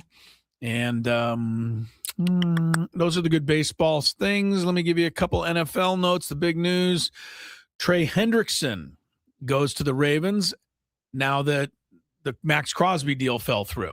That's a really, I mean, not a bad little. And they also said they were going to exchange. go after both of them. They were going to do that regardless of Well, Max they're Crosby. getting Hendrickson. Crosby's back with the Raiders. Cowboys trade some defensive tackle. I'm going to try it. Ogie, no, I'm not. Big, long guy named to the 49ers. Defensive tackle. Big, long guy named. Yeah, Dolphins, former Dolphin, OLB, what is it? Bradley Chubb. 3-year deal, Buffalo, $43 million. Went to Buffalo from Miami? I mean, I guess you're going to a good team, but. Right, it's going to be cold. Here's the thing, Buffalo fans. Unless he does stuff he didn't do, you're going to be disappointed because I didn't see him change too many games, really, in my time rooting for him. Here's another one that was pretty good. We didn't mention yet, but Kevin Byard. I don't even know who that is, but I do now. Kevin Byard led the NFL in interceptions last year. Mm-hmm. That's, you would think as a football fan we would know that, but I know his name. I didn't know he led in interceptions. He was with, who was he even with? Is he with was it the Eagles? I don't know. No. Packers? I don't know where the hell he was from. Let me see. Who did he play for last year? I thought that's so funny. No, I thought he was the Bears. He was with the Bears. Yes. God, we're really we call ourselves football fans, and we don't even know who the interception leader played for. Well, no, I thought he played for the Titans, but then I thought the Titans were terrible last year. There's no way he started his career with the Titans. Not only that, second time Byard's led the league in interceptions. He did it earlier in his career. That's anyway, pretty good. He signed with the Patriots. Patriots are making some great signings. Seems like it. I think that and the other one with Green Bay. They got Dobbs. Thought that was good. Those are pretty much those stories. The NBA still, basking in the glow, I guess, of Bam Adebayo's 83-point game, although some people seem to be quite critical of it, saying that it was basically fabricated in a lot of ways and everybody had to help him and it wasn't real and it wasn't organic. And to all those people, a lot of times I agree with that, but not in this case. The guy got 83 points, however he had to get it. It's pretty amazing. There's been a lot of NBA games played over the last, 80 years? Yeah. There's a lot of great players who are way better than Bam Adebayo who never got anywhere near 83 points in a game. So that's the best thing for me is that it's such a random person. Such a random guy. He's not known for scoring a lot. I mean, he's averaging 20 points a game this year. That 83 points helps him a little bit. Right. Brings him up. That's the NBA stuff. What else you wanted to talk about the golf. Yeah, we could do that on the other side because it's going to take a little bit. It's going to take you how long? It's going to take me a little bit to explain. If you want to go to 18, we'll go to 18. Let's do golf that. has made a couple changes, and Skraby wanted to discuss. I have no problem with you discussing. All right. Now, they're going to change this possibly for 2028. They're trying to revamp the entire PGA Tour vision, and they're going to have something called, and Tiger Woods is heavily involved in this and trying to figure this out. But here's what the overall goal is, and I'm going to just read the description. PGA Tour CEO Brian Rolap speaking, outlined a transformative two-track vision for the tour's future, developing this plan alongside a committee led by Tiger Woods. They aim to streamline the schedule and increase scarcity to make every event more impactful. Now, here's what they do. They have a two-track system. Track 1, a series of 21 to 26 elevated events, including the 4 majors. Basically, it's all of the great events. Track 2 is called The Ladder, a secondary series of tournaments that serve as a pathway to the elite track. So if you're a new golfer, you have to go through that path to get to track 1. Now, here's where I think Chris might like this. Inspired by European soccer models, the tour would implement a merit-based system where players can be relegated and promoted based on their play. This is designed to ensure the best versus the best matchups occur more frequently while maintaining a path for emerging talent to earn their way to the top. I like that. relegation. Now the schedule, the calendar. Let me ask you something before you go too crazy on relegation. Yes. Don't you already have to have a certain amount of PGA points to stay on the tour? So what does the relegation refer to? Okay, the relegation refers to like event by event if you need to be above it. So they're trying to always have events matched up with the best players in the game. So if you're track 1, which is the big tournaments, then you play in those. If you're track 2, you have to play into track 1. Okay. So they're going to, so track 1 is going to, so the tournament, instead of being 130 players now, is going to be less signature events. Yes. Okay. Yes. And I don't know. We're being less exclusionary, right? No. Yes, we are. We're kicking people out of the tournament, but they don't need to be there. Why not? If a guy is missing the cut every single week, he doesn't is that okay? There. I don't know. Do they all miss the cut every single week? There's a lot of guys missing the cut. I know there are, but there's guys that come out of nowhere and compete to win the Masters sometimes. That's never going to happen if you're only going to take the top 32 guys and let them play. Is that good for your sport? To take away, I'm asking you. I'm thinking. I think it's good for your sport. I think it's good for your sport because you don't want Joel Damon mudding up. No, he's already told us he doesn't care about winning. You know what I mean? I'm using him as an example. You don't want Harris English mudding up the Masters leaderboard. Kind of. Okay. Now the majors are going to have the same fields. Okay. So you're going to have Scheffler and you're going to have Rory. You're going to have the same 12 guys every tournament. Is that what we want? I don't know. I think so. I don't think so. I think so. I think that people want to know the golfers that they're seeing. Like no one cares when you tune into the Masters and Joe Smith is on the top. I think a lot of people root for Joe Smith. You may not, but I think a lot of people tune in on the final day. Let's use not the Masters. Let's use even the PGA. All right. That's the tournament of the 4 that it seems like, they'll have some no names on there. Yes. A lot of people, I think, root for the no names. Not everybody wants to see Scotty Scheffler win every tournament. I don't know any of those people. Okay. But you're right. I mean, all right. Here's another thing. They're thinking about they're going to condense the season schedule. So this is where Torrey Pines comes in. Yeah. Because Torrey Pines can't take our tournament away. Middle to late January. They're saying that the primary season would be condensed from late January to early September to avoid direct competition with the NFL season. And they are also saying because they only compete in 4 of the top 10 U.S. media markets, they're going to prioritize bigger cities like New York, Chicago, Philadelphia, San Francisco to drive fan engagement. Now, I do not care about a tournament in a big city. I just care about the golf course and the players. Well, you better care about the big city because I think San Diego would qualify as a bigger city and improve our chances to keep our tournament. I would have a hard time believing the PGA Tour would take Torrey Pines off the rotation. I would have a really hard time because all of the golf companies are here. Where are they going to put it? I don't. July?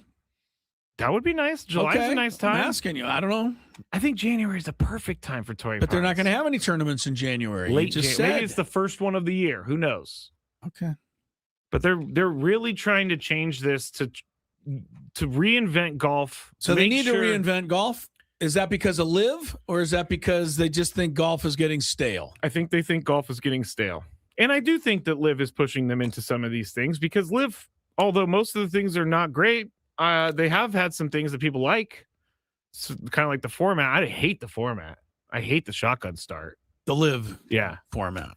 Anyway, there you go. You don't like it, I didn't say I didn't like it. I'm asking. I don't know if I just want the top 32 guys to be in every tournament. I don't know if I like that. Oh, actually, I have a solution for you. Go watch the track 2 tournaments, which is all the other guys. I don't want to watch that either. I want to watch everybody in the hunt. I think the fact that Tiger Woods, as great as he is, had to beat 120 guys every time. That's what blew me away. And if you want to ask me, the 2 most dramatic moments in Tiger Woods' history, one was beating a guy named Bob May at the PGA in a playoff. The other was beating Rocco here in Torrey Pines. Yep. Neither of those guys would have been in the tournament under your newer rules. I'm just saying. Rocco was Rocco that high? And I didn't want to mention this because they were not very clear on this, but they do want to have some of these events have 120 guys in them. Okay.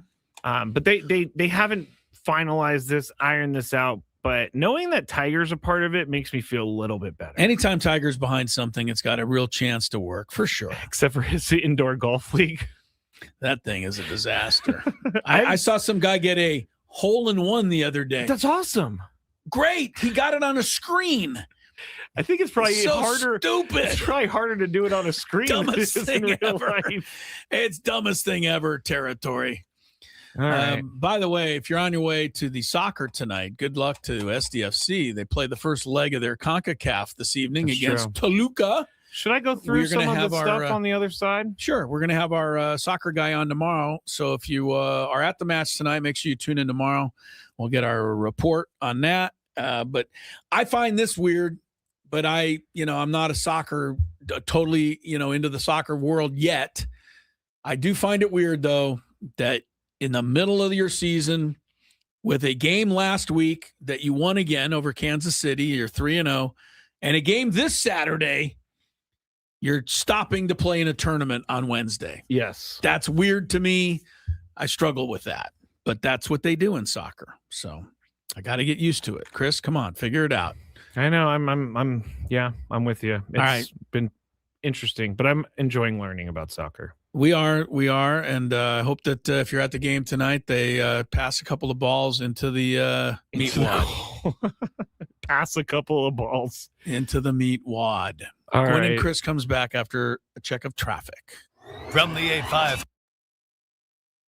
And what is before they try, what is the heat index they're facing? Do we know? Or Well, you could look up the Scoville on a ghost pepper. Yeah. It's one of the world's hottest. There's a couple of hotters. Scoville's the measurement unit. The X pepper and all of that. Thanks for the education, because I did not know it was I've Scoville. allowed milk and bread, but if I was asked, tell I'd have us said the no. actual rules of this. Like The rule is, see if you can do it. I guess you guys alternate spoonfuls until one of you can't. One of you can't do it anymore. Yeah. That's not happening. Until you can't do it anymore. Fulls. I will take And one. the winner, spoonful of Skraby, this. has a jar of it is. a couple of my jars. I think products. they both are winners if they pass Hold on this. one second. I hate to Winners. say, yeah. Yeah, of course. There will be no back and forth. There will be one spoonful. Now, this is the one that he has right now.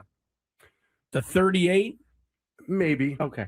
All right. Now, Maybe. this right here, I've been putting on some of my turkey burgers. Good stuff. This is hot. Okay. All right, are we doing All it? right. Here we go. All right. Let's Adam's do it. ready. This is a There, full away he goes. spoonful He of does the- have a full spoonful He for those does. listening on that. I'm literally sweating watching him do a this full right spoon? now. That's a full spoon. All right. That is a full Down the spoon. hatch we go. All All right. right. And man, he went the whole thing. He did not. He did not trickle that down the throat. He He just hasn't reached for the milk yet. Skraby's coming over. When does the heat kick in? I knew it. When does the heat kick in? Wow. You better go, dude. There goes Skraby. They Skraby, both did. did you swallow that, Skraby? Yeah. That is some good stuff. It's delicious. delicious. We're gonna see Tasty. it. I'm gonna watch you now. I'm feeling it already. I am, are you? No. He's Adam's feeling good. feeling nothing. All right, so take another spoonful, Adam. You'll win. Oh, come on. Now we're double dipping. He's all you one can't put your spoonful. same That's spoon not in what there. the competition's all about. We always said Spoonful that. two? Yeah, go for Oh yeah. I always said that Adam Klug was kind of had a. I at least use a different spoon, no double dipping. All right. Nice I job. didn't know where I don't. I Think always it thought matters. Adam Klug had a cold persona, but evidently it's just the opposite. All right, Big He boss is Michael handling Bowles it. in the Wait, YouTube now, chat, dog. by the way. What you waiting on? You let laughing it drip in your hand. Oh, okay. Skraby, where are you? Let me see. Okay. I'm just looking at Adam, and Adam's not having any problem at all. Look at you, Adam. Adam is backed up. But this I must tell you, Tony, hold that Adam has cashed the check. Yeah, he did. Yeah, he did. cashed You his said I check. wouldn't be able to cash I it. did. No, you I cashed sure it, did. man. You proved cashed me it wrong, for my sure. friend. I Skraby, gotta tell you though, this is further proof that whatever we got him with that the tie, tie thing, was yeah, because super weak. this is less than a 10, he's right? He's over here having a difficult time. You're turning a little no, red, The time Skraby. was just as bad. You're turning a little red. By the way, this is delicious. Oh my God! he's going another more. one. Yes. Come on, Adam. Wow, you're gonna have to come back in 6 months with like an 88. Oh, It's 38. We'll have to go with the higher Scoville next time. all right. Oh, wow. Look at this guy. He's talking trash now. Well, he shouldn't have a sip of milk or bread. He hasn't even reached for it. No, he doesn't came out even of the need the gates bread. talking trash. All right. All right. Now I'm going to take another one. What? Well, Why you got are you got a doing whole this other to spoon. yourself? No, because I don't want. You don't want Adam to say he By has the way, sweet sauce, yeah, baby. get the whole Full spoon, get the same baby. thing that like he's dropping it all in there. Keep the studio clean. It's all anybody's Big worried boss about. Michael watching over here. Come on. Woo, boy. Scrabe, get back in front of the camera. Your face is red, Scrabe. Isn't it, Tony? Are you I'm seeing sweating. the same thing? You are sweating. Your face is definitely. Why do you keep doing this? You're not feeling anything? Adam hasn't even moved over I there. feel a 1 or maybe a 2 out of 10 here. Wow. Adam That's Klug. ridiculous because I'm. Wow. Adam Klug is a tough Amy's son of now a bent gun. over the trash can. No, over I had there. to spit. I was going to say, it looks like Adam Klug may be producing the rest of the show because he's fine.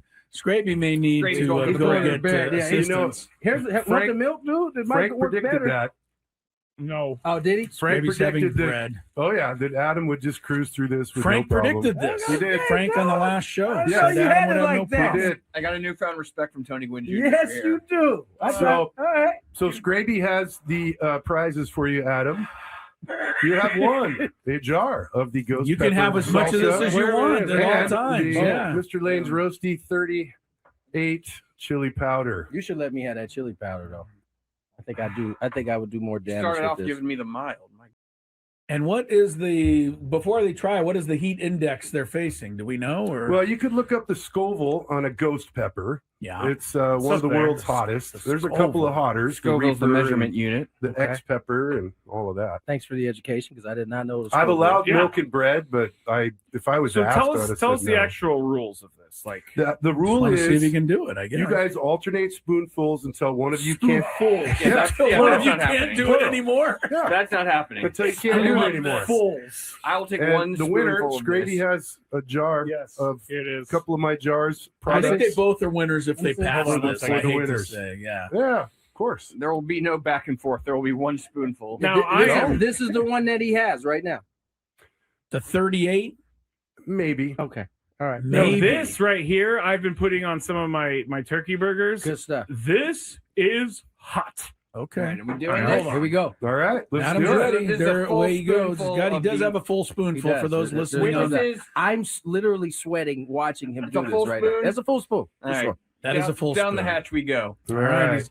And man, he went the whole thing. He did not. My He did turn? not trickle that down the throat. He He just. hasn't reached for the milk yet. Scraby's coming over. When does the heat kick in? Oh, I knew it. When does the heat kick in? Wow. You better go, dude. There goes Scraby. They Scraby, both did it. did you swallow that, Scraby? Yeah. That is some good stuff. It's delicious. delicious. We're gonna see it. Tasty. I'm gonna watch you now. I'm feeling it already. I am, are you? No. He's Adam's feeling good. feeling nothing. All right, so take another spoonful, Adam. You'll win. Oh, come on. Now we're double dipping. Yeah, he's yeah, all you one can't put your spoonful. same That's spoon not in what there. the competition's all about. We always said Spoonful that. two. Yeah, go Oh for it. yeah. I always said that Adam Klug was kind of had a. I at least used a different spoon. No double dipping. All right. I didn't know where I don't. I think always it thought matters. Adam Klug had a cold persona, but evidently it's just the opposite. All right, Big he boss is Michael handling Valenzuela it. in the Wait, YouTube now, chat, dog. by the way. What you waiting on? You let half of it drip in your hand. Oh, okay. Scraby, where are you? Let me see. Okay. I'm just looking at Adam, and Adam's not having any problem at all. Look at you, Adam. Adam is backed up. College But boy. this I must tell you, Tony, wait, that Adam has cashed the check. Yeah, he did. Yeah, he did. cashed You said his I wouldn't check. be able to catch I you. did. No, you I cashed sure it, did. man. You You proved me cashed it wrong, for my sure. friend. I Scraby, gotta tell you though, this is DeRosa can breathe easier. I must feel like he doesn't deserve it. Stop! You are an American, sir. I don't know if I like America better or a good car crash. The car crash, the car crash involving Mark DeRosa's mighty screw up was tantalizing, but Italy now has taken a 5-0 lead over Mexico, which means the only way Mexico can win would be to score at least 6 runs. And that means that either way, they score 6 or Italy wins, either way, U.S. has qualified for the knockout stage. That's it. If I'm Mark DeRosa right now, oh my goodness, is he happy? I've taken a breath for the first time today. Yeah, it saved everything. I'll be honest with you. I think enough people are still going to remember this screw up, though. Oh, I agree. But had it cost them a spot in the next round, it would be more infamous. It would be infamous. Mark DeRosa would never live it down. Italy's ahead 5-0. What that means for the next round is if Italy goes on to win, they're in the 5th inning, they would finish first. The United States would finish second, and the United States would then meet Canada in the quarterfinals.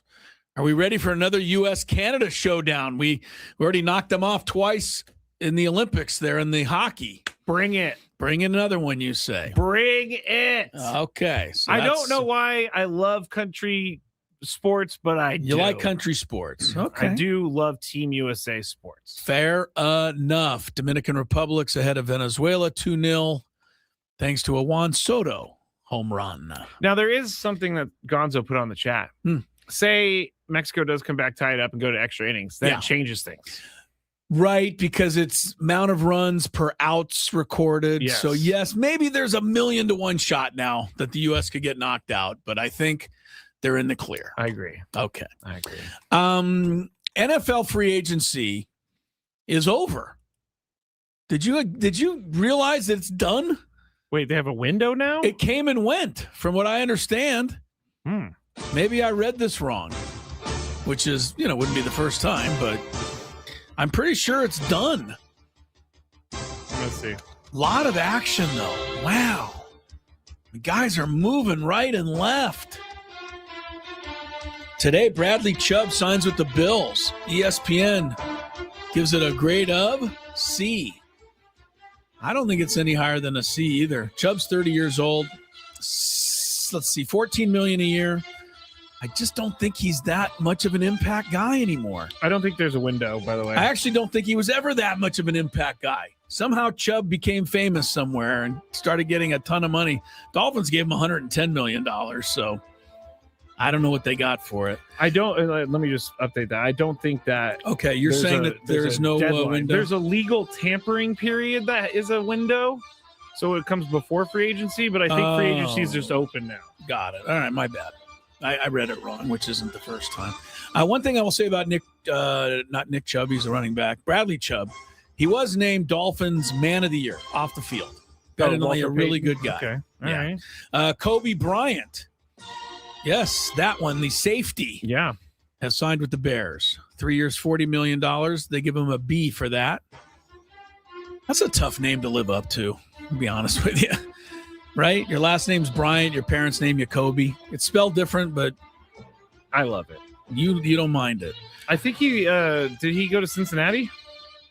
He went to the Bears. No, I mean I just said I'm the saying Bears. College Cincinnati. I don't know. I'll look it up. Look him up. Kansas City Chiefs re-signed tight end Travis Kelce today, giving him $12 million. Wow. Grade B. Yes, he was a Bearcat.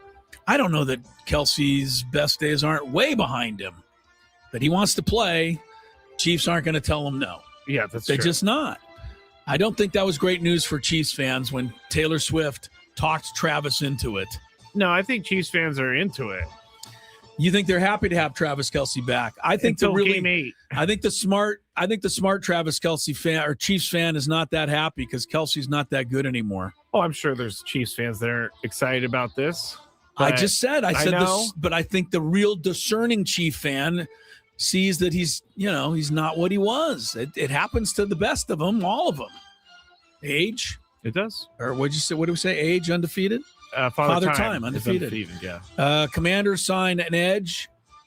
K. Levon Chason gets $11 million, B+ for him. Texans offensive tackle Braden Smith get an A. Texans needed an offensive lineman, and they've needed it for a while because old Laramie Tunzel. What's the quarterback who runs around back there? CJ Stroud. Well, he doesn't really run. He just plants himself. And he gets hit. Daniel Jones, 2 years, $88 million to stay with the Colts. If you need a loan, call Daniel Jones. $50 million of it is fully guaranteed. Man, I don't know. We all messed up, Skraby. We're learning how to talk. We should have been learning how to spiral that ball. The big one today, Ravens signed edge Trey Hendrickson, 4 years, $112 million. So that's 20 some odd. That's a lot. And he's going to replace what they thought they had with Max Crosby. Max Crosby went back to the Raiders. I was reading about that whole situation. Mm-hmm.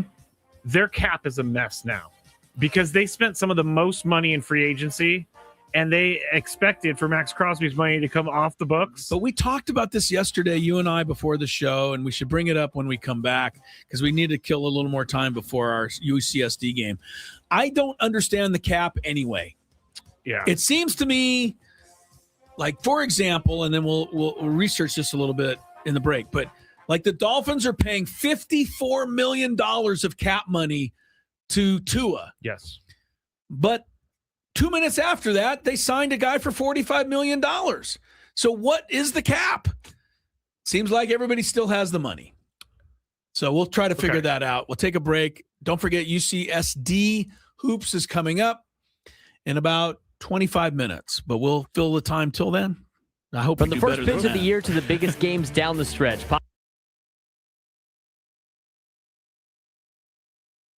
All right, so here's what happened. I was at the corner, and I'm going to call out the streets because who cares? It was Claremont Mesa Drive and Ruffin Road, which is pretty close to our radio station here. Yep. I had to run over and pick up a little cash from the bank. That was simple, trip before I came into work. And I'm on Ruffin Road, coming up to Claremont Mesa Boulevard. Ruffin Road can be a little rough sometimes. Well, they could pave that. It wouldn't hurt. Yeah, it wouldn't hurt. They can't call it paved road. I know that. Wait, your issue isn't the potholes in the road? No, that was I'm used to that. So we come up on Claremont Mesa, and we're at the stoplight. I'm in the left-hand turn lane to turn left on Claremont Mesa. I'm the third car back. And there's a 2 left turn lanes. There's 3 cars in line here.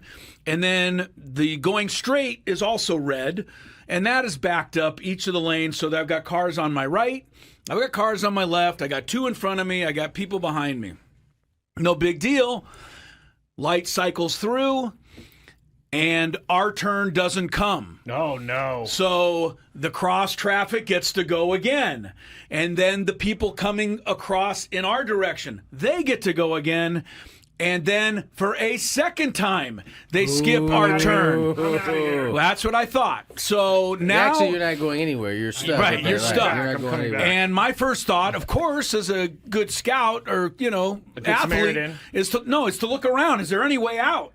Can I back up? Can I, I'll do anything.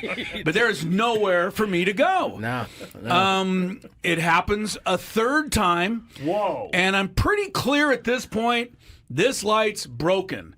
And I'm starting to think, how are we going to get out of this?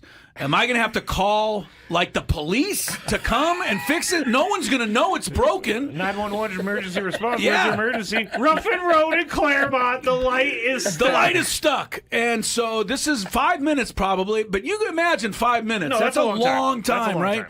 Well, when it comes to the fourth time, I finally start just leaning on my horn.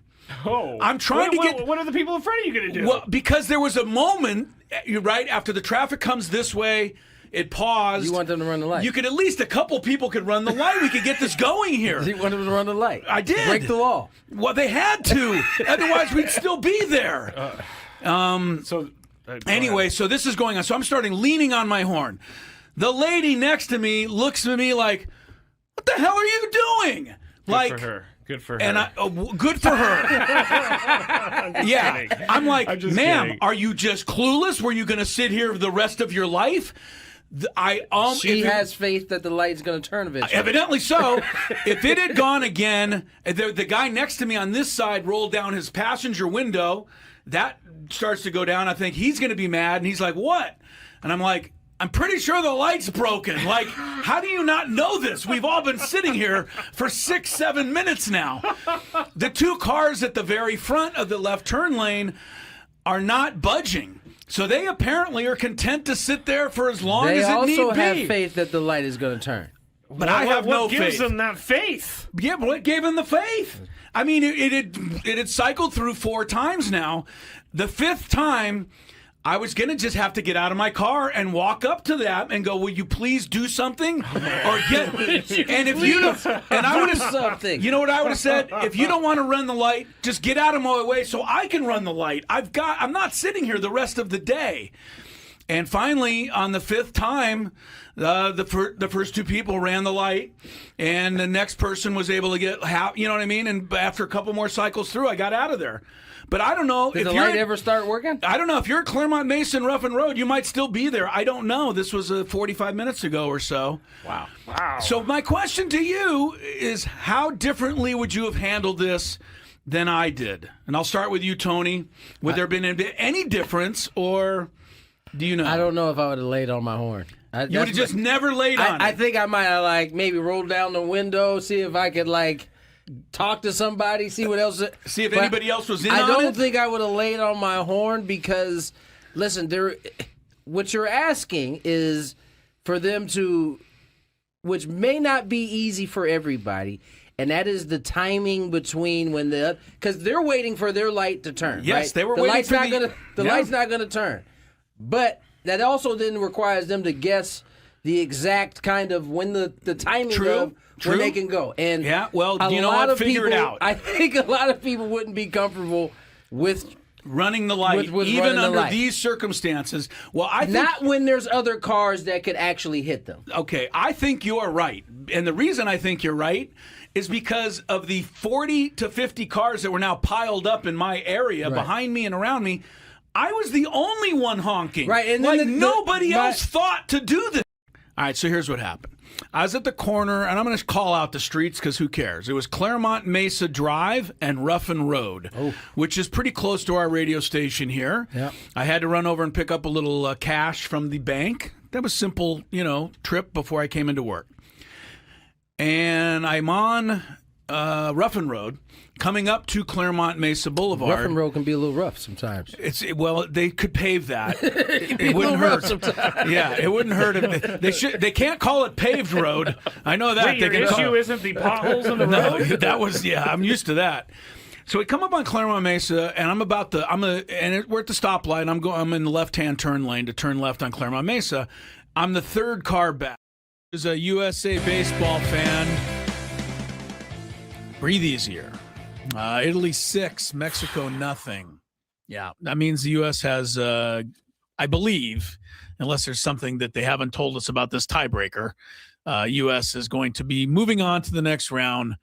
Mark DeRosa's faux pas will just be a footnote in the future. Meanwhile, I feel a little for my, our friends in Mexico down there. They want to see them get into the next round. They're going to need to come back. They got 6-0, 6th inning. So 4 more at bats for Mexico.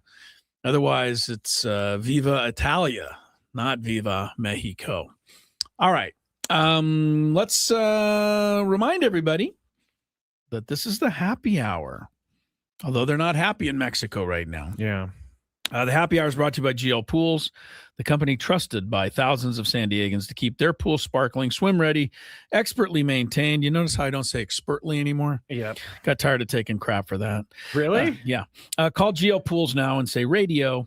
If you do that, you'll get a free month of pool service from our good friends there at GL Pools. I see their trucks driving all over town. Me too. Yeah, they're everywhere. Time now for us to announce today's biggest fan. Nothing goes with that, right? There's no drum roll, nothing. I guess I could. Not worth it. Oh, good for you. Today's biggest fan, Chris Broussard. Wasn't there a... Yes. What's that guy's name? His name is Chris television? Broussard. That's what I thought. Yeah. All right, So I don't think it's the same guy. I don't think it's him either, but if your name is Chris Broussard out there, give us a call within the next 10 minutes, 833-288-0973. Chris, if you call us in the next 10 minutes, you'll qualify for the grand prize, 20 tickets for you and your friends for a night in our Odyssey Suite. Padre game, the staff will be there. It's all of us. And Spiro's Mediterranean Cuisine will cater it. So you got a shot at it, Chris, but you got to call us in 10 minutes. Within 10 minutes, 833-288-0973. The rest of you, get registered already at 973thefantd.com/biggestfan. Skraby, going to check one more time the traffic patterns out there. From the 855 Get Ross Traffic Center. Injured? Demand justice. Demand Jurowitz. 855GetRoss.com. Here's Kelly Danick. I don't get it, guys. We are driving home in broad daylight. What is up with all these crashes? Is the sun getting in your eyes? We got a traffic alert northbound 125 to the eastbound 8 connector ramp. That is blocked with a crash. Also, eastbound 8 before Fletcher Parkway, accident blocking one of the right lanes. Also have a vehicle fire, Hotel Circle area, east 8 past Taylor, not showing if lanes are blocked. And westbound 8 before Taylor Street, collision over to the right shoulder. Reports of a brush or encampment fire south 805 at the westbound King Freeway connector ramp. Also, southbound 15 stalled vehicle before the 52. It's in the center divide. Up ahead, a crash just past Claremont Mesa Boulevard. That is in the center divide. I'm Kelly Danick with Gwynn and Chris, San Diego's #1 sports station, 97.3 The Fan. Oh, we're back. Yes, we're back. There was no transition there. Where was I going? I was going to go to the finish up the free agent stuff. Yes. And some of the grades that have been handed out. But I wanted to, I know what it was. I was he's got to talk to Chris Broussard. Just calling in. Good for you, Chris. Congrats. You will qualify for the. No way. Really? Oh, it's not the right one. Sorry. Chris Broussard, still call. Oh, yeah. Was it somebody pretending to be Chris Broussard? Were they trying to hoodwink you, Skrabe? Yeah, goodbye. He called in because he heard his name was Chris. Oh, he heard Chris. He wanted to talk about Bark Air. Do we want to put him on, Chris? No, but I love the idea of Bark Air. If you were on with us earlier. I'm sorry, Chris. We're on the air. I had to get back to Chris. And Bark I'm also Air. talking on like in the same room. Yeah, Bark Air is for the dog lovers out there. So the question was, how do teams that are right up against the salary cap in the NFL, and it seems like every team is either up against it or approaching it. So how do they sign free agents for $45 million a year? Give me a second because I think the real guy's calling now. Oh, great. Skraby I was talking about real quick that the Italian team ran out of catching and they had to bring up a new catcher to fill in today. And I joked that it might be opera singer Enrico Palazzo. Okay, we're back. You got to be a Naked Gun fan to know the Enrico Palazzo reference. So how can they sign someone for $45 million? Well, number one, the cap this year is $301.2 million. So you have to stay under that for your team. For the whole team. For the whole team. But what they're doing is they're negotiating, they're changing like signing bonuses and they're converting things so that it frees up cap space. And so the NFL, everybody does it. But I feel like this is kind of cheating. If you sign Patrick Mahomes to a $65 million a year contract, you can't just go after the first offseason and say, hey, we're going to give you actually $50 million guaranteed. And we just cleared up $50 million in cap. But that's what they do. So that's how they have more money. All right. So that's my whole thing. The Dolphins, I'm using them as an example because I know about them the most. The whole big concern with the Dolphins was, can we really get rid of Tua, still owing him $99 million over the next 2 years? My answer was, of course you can. Just finagle it and use whatever money you have left to sign people. When the Denver Broncos had to pay all that money to Russell Wilson when they released him, everybody said, oh, the Broncos are going to be horrible for years to come because they won't have any money. Well, who had the best record in the AFC last year? The Broncos. I get it. And because they're spending money. I don't think it's as easy as it sure seems easy. Dead cap money is different from signing. It sure bonus seems money. easy. Dead cap, whatever cap, salary cap, whatever language they use. Baseball cap. Whatever language they use, all right? They still all seem to be able to add players to their roster for millions upon millions of dollars. And it's because of finagling. Okay. So then Who cares if you make a mistake on Tua? Who cares if you make a mistake on Russell Wilson? Who cares if you sign somebody for $40 million and they don't work out? You just get rid of them and use the dead cap and figure out a way around it. That's what they always do. Yes, they do. But I think the Dolphins are not going to be able to use that money to sign a player because they owe it to Tua. Okay. Because it's dead cap. Whatever is, they gave him guaranteed money. Yeah. And they cut him. And so now they owe a bunch of money on the dead cap. I get it. And that can't be converted. Doesn't seem to matter. Dolphins will get whoever they want to get. And every other team will get whoever they want to get. The whole notion of a salary cap in the NFL is just verbiage only. It is kind of like the way that. I look at it. You're not wrong there. All right, we're back tomorrow at 2. Tony should be back tomorrow, although there'll be a Padre game in there somewhere. Mm-hmm. And we got UCSD basketball coming up next.